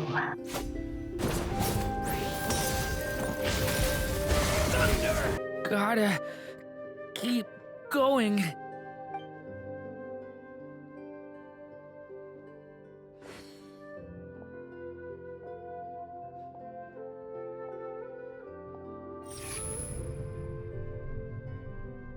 Ahead lies only a storyless void. My consciousness is slipping away. Keep going, Durin. A pure soul is your essence, not an empty void. I feel so weak. Stand tall, Durin. You are not some amorphous idea. The body I made for you is flesh and bone. Am I truly alive? Yes, Durin, but you must keep going. You're as alive and real as I am.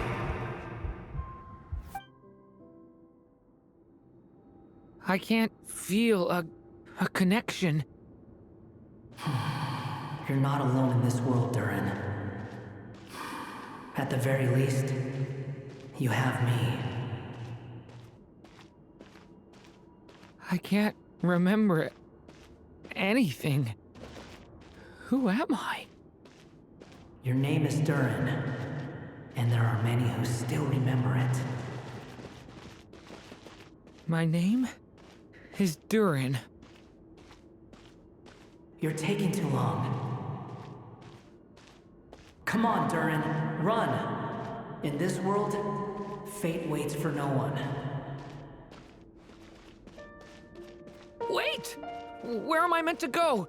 What am I supposed to do? Go make your wish come true, Durin. My wish?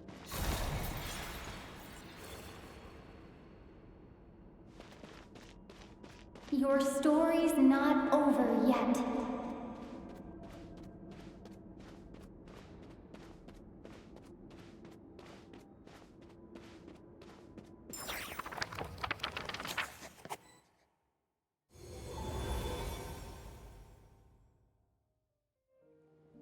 Silence, huh? Have you nothing to say about my proposal? Let me get this straight. You want to graft your story onto this unfinished thread of fate, and in doing so, not only rewrite that fate, but allow the story to live on. Quite the brilliant idea. Still, the story's survival depends entirely on whether the author keeps writing. Exactly. And the moment foretold by the prophecy is still centuries away. I see. I thought my own ignorance might be the problem. That I'd asked more of the noble science of alchemy than it could ever deliver. Or that I had failed to discern the heavenly signs and grasp the secret truth underlying the prophecy. Little did I imagine that time itself would prove to be the greatest hurdle of all. Well, my friend, this has been a most intriguing experiment. And from an academic perspective, at least, I don't think it was a bad proposal. Someday, the prophecy will come to pass. So remember, my friend, much like the stars themselves, there will always be something that transcends the test of time. Thank you, everyone. You've helped me so much already. But, Alice, I still have one final favor to ask of you. Will you lend me your magic one last time, just enough for me to keep his story alive until the prophecy is fulfilled? You mean you want me to extend your lifespan? No, not in that sense. As Rheindotter once told me, the laws governing life and death are among the most unyielding in this world. I'm well aware of that. Whether it lasts a day or an age, the span of one's life is determined by fate alone.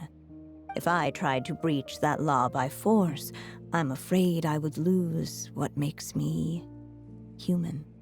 This is not a path I want to go down. If I am to die, then I shall die a human. So what is it that you want me to do? I would like you to send this pen of mine into the future. I see. Then perhaps there really is a way I can help. I could create a kind of story magic to take over the writing once you're gone. Oh, but for it to work, you would need to provide enough of your own words for it to learn from. How much? Oh, an immense amount. So much, in fact, that you would have to spend the rest of your life writing. And even then, I'm sorry to say, it would not last forever. No matter how much you write, there is a limit to the number of words you can leave behind.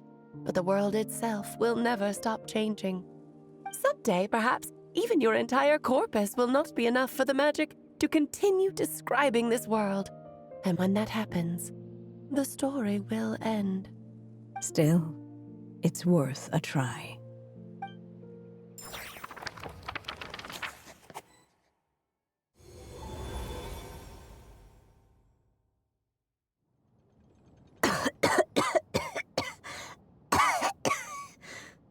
Oh, my dear Anya. Even after all this time, you're still... Look at you. You should be enjoying your old age in peace and quiet, especially now that things are finally returning to normal after that terrible calamity. Once he leaves Simulanka, things will only get more complicated. If his story is to continue, there needs to be more material for the magic to draw upon. I'll just have to skip over some of the less important details. Anya, why do you insist on sending him out of the storybook world? Why must he face his fate in Teyvat? Why not just let him remain within the story?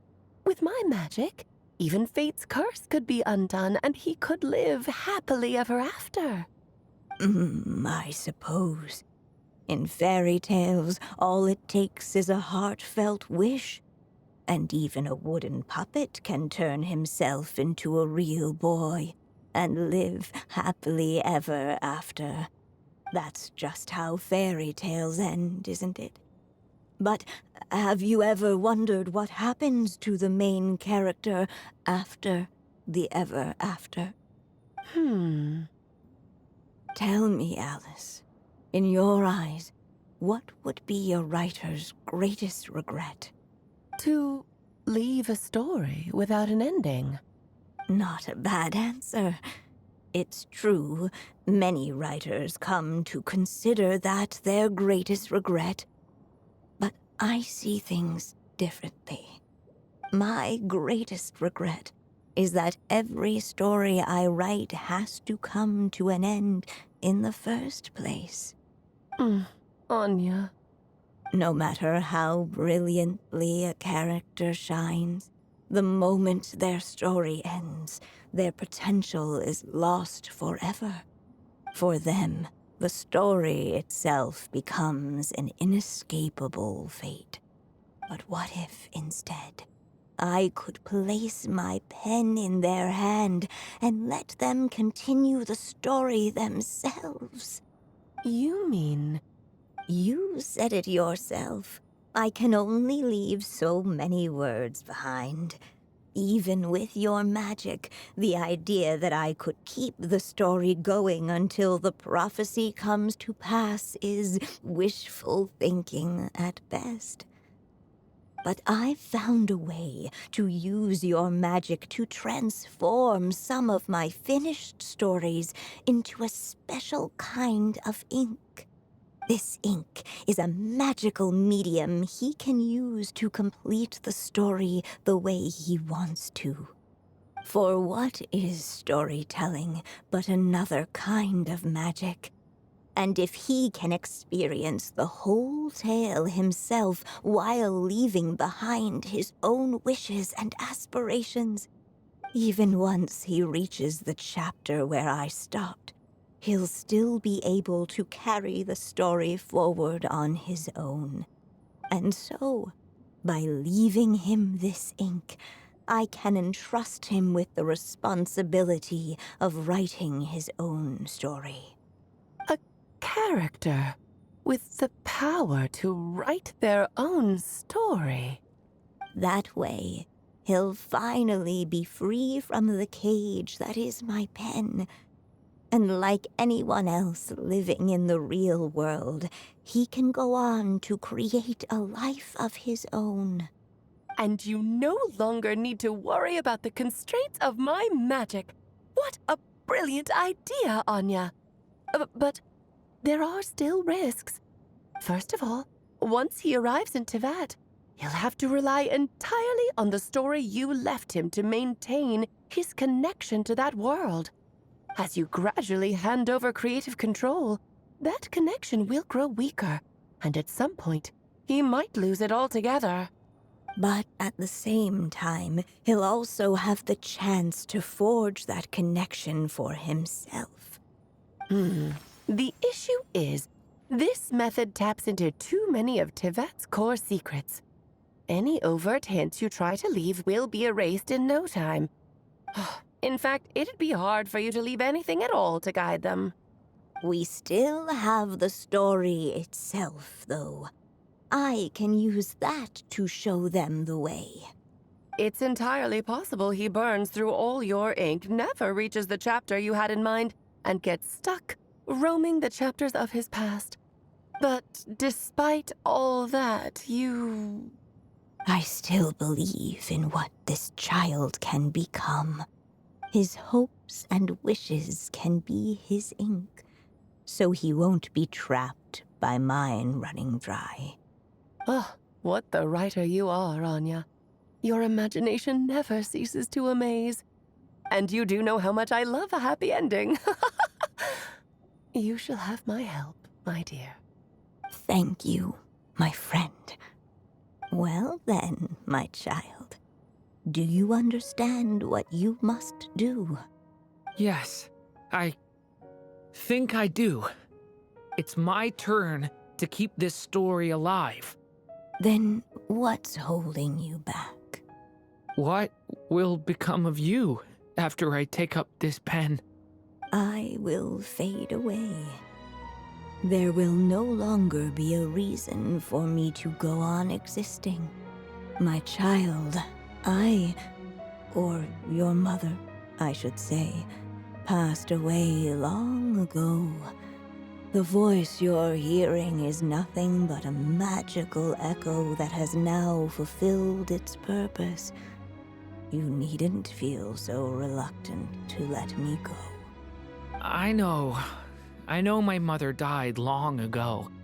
It's just, when you lose your mom too soon, it's hard to tear yourself away from the stories she used to read. I guess it's a silly way of pretending she's still here, by your side. Durin. But after coming to this world and traveling it with my friends, facing all kinds of enemies together, I suddenly realized I couldn't just sit around listening to my mother's stories because I'd found a new purpose in life. Maybe this is just what growing up feels like. With all my new friends waiting, it's time I finally set aside my mother's storybook. I'm ready to grow up now, Mom.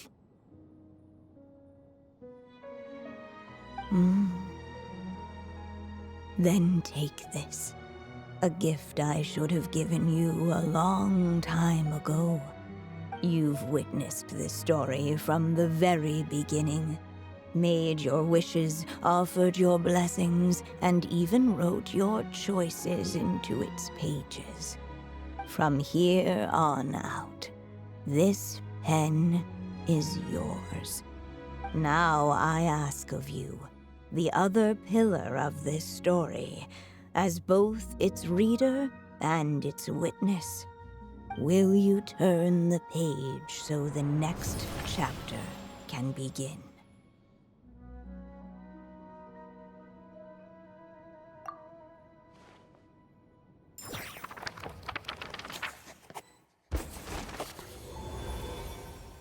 Suddenly, and without warning, the powers of darkness struck.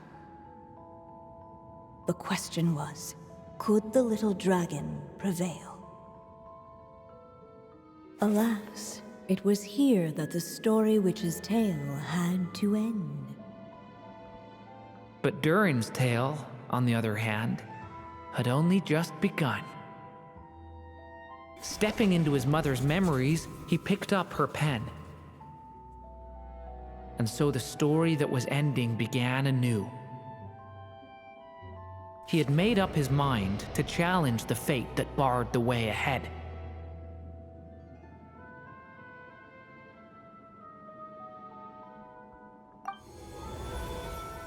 Looks like this is the final step.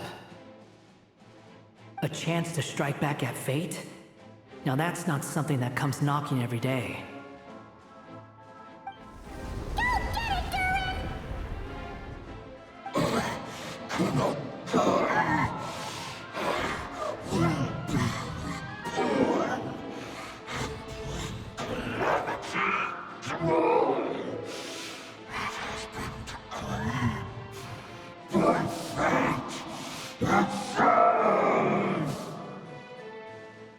No, that fate no longer defines me.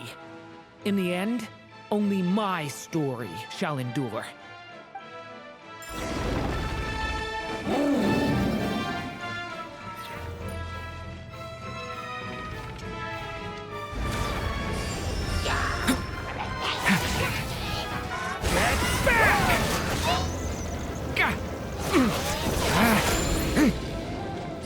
Stop that!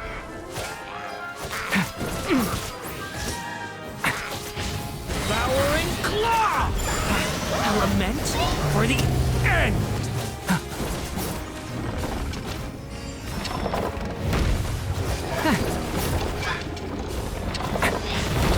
Devouring claw!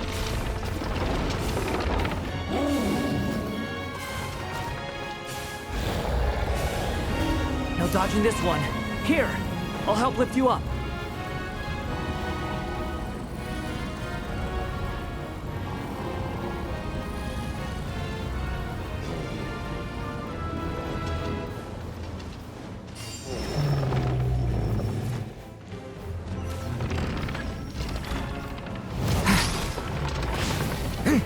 Only my story shall endure.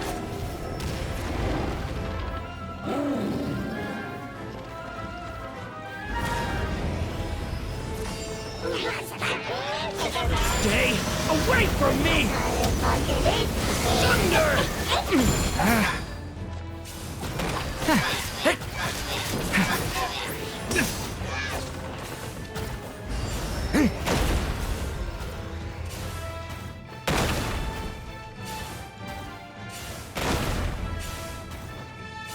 Looks like there's nowhere to hide.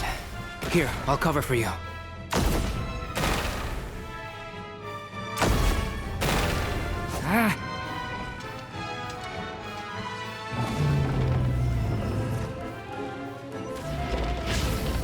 This time, the light prevails.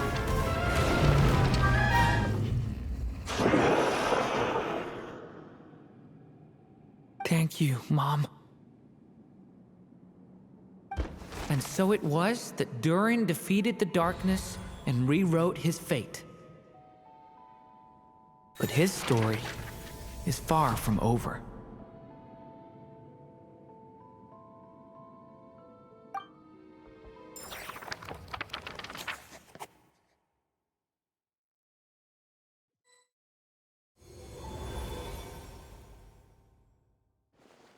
Is everyone okay? We're fine, thanks. And hey, we all saw how you fought back there. That was awesome!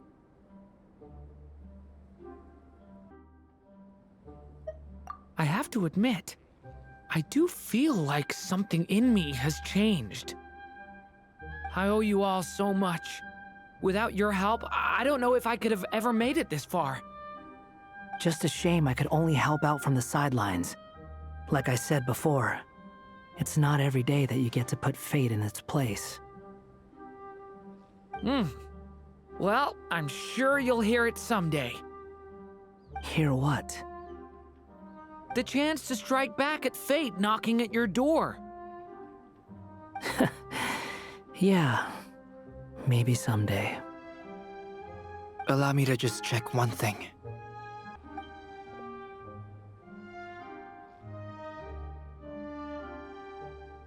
Yes. The abyssal power within you has stabilized again. And those strange symptoms you were experiencing seem to have completely disappeared. Oh, thank goodness! I wonder what it means, though. Aside from the principles of alchemy, what other law of this world governs his being? Look, it all turned out fine, so just leave it at that. Now that this one's out of danger, it's time for me to get out of here. You're leaving so soon? Don't humans usually throw a party after something like this? A party? Do I look like that kind of guy? Anyway, come find me again next time you're in trouble. That's what friends are for, right? In a way, though, he is right. This is Durin's moment to celebrate, not the time for academic discussions. Hey, I don't blame you for asking. And honestly, I'd be perfectly happy to talk about it. It's just, I wouldn't even know where to start. It's all right. I'm sure we'll get a chance at some point. After all, your story's only just begun. All right then. Traveler and Paimon, we'll part ways here. Given the extraordinary nature of the things we witnessed today, I need to make sure it's all recorded properly. Okay, see ya! It's party time next? Huh?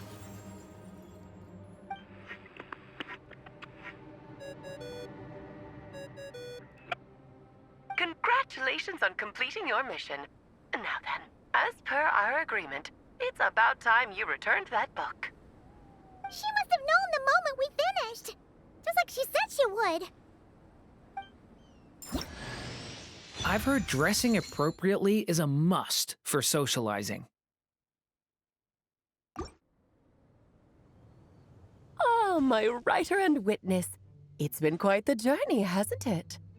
You had special plans for the Traveler from the start, didn't you? But of course, that goes without saying. For a story to live on, it needs both a writer and a reader. Only then can my magic take effect. I chose the Traveler as the witness because of the special nature of who she is. It's not easy finding someone with that kind of background, you know. For a moment, I even considered taking the role myself. At least it made for an interesting story, right? Huh? What are you doing here, tone-deaf bard? With the Hexenzirkel carrying out such a risky experiment in Mondstadt, it didn't cross your minds that the Animo Archon might be slightly curious? Sorry for the trouble, Lord Barbados. Think nothing of it. I dare say the Animo Archon quite enjoyed coming along for the ride. Now then, as agreed, let us see the fruits of your labor. Here, please take a look. Well. Somehow, despite all my careful planning, it still turned out to be full of surprises.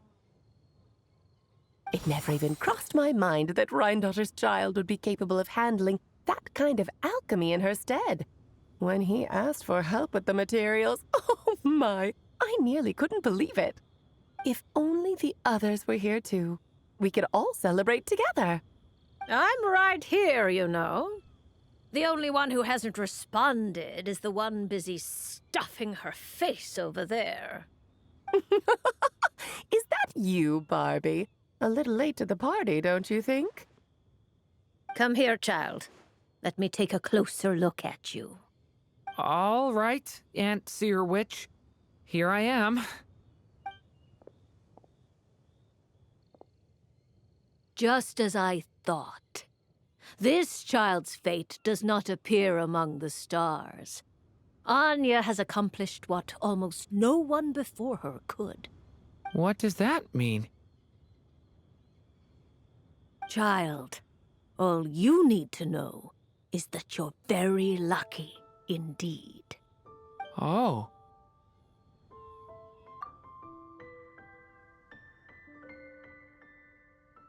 Just like how she was in the story, huh? Tell me, little Durin, what will you do next?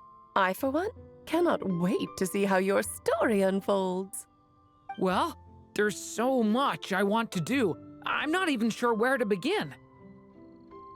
How about settling your most recent regret?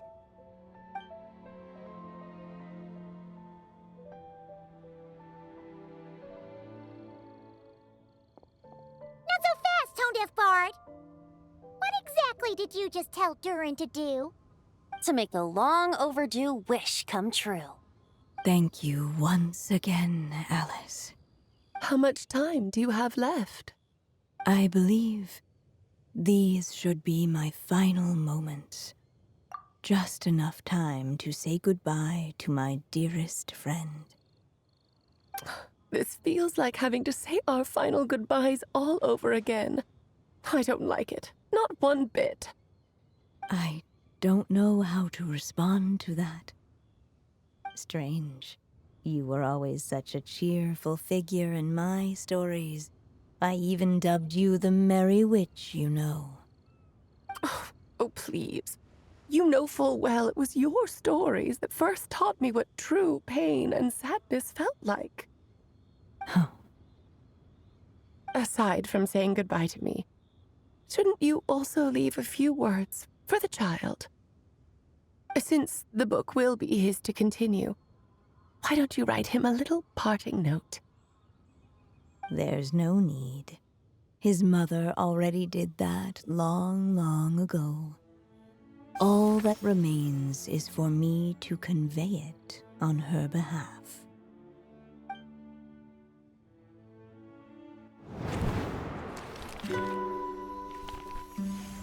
My child, these may be the last words I get to leave you.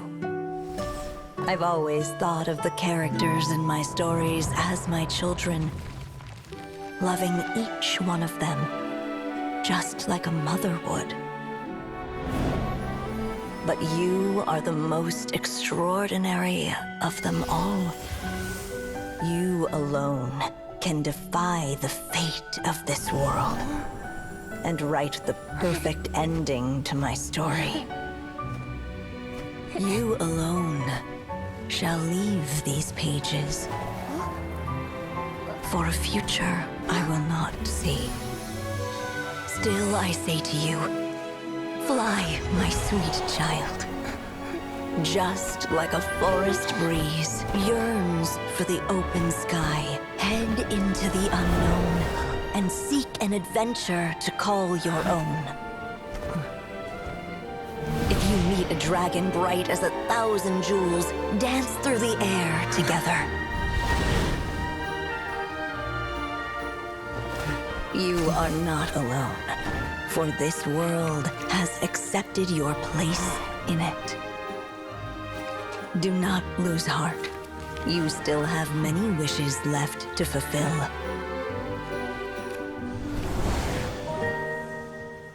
A long tale awaits you, my love. Let songs and flowers be the ink that fills its pages. Take my pen and use it to continue your story.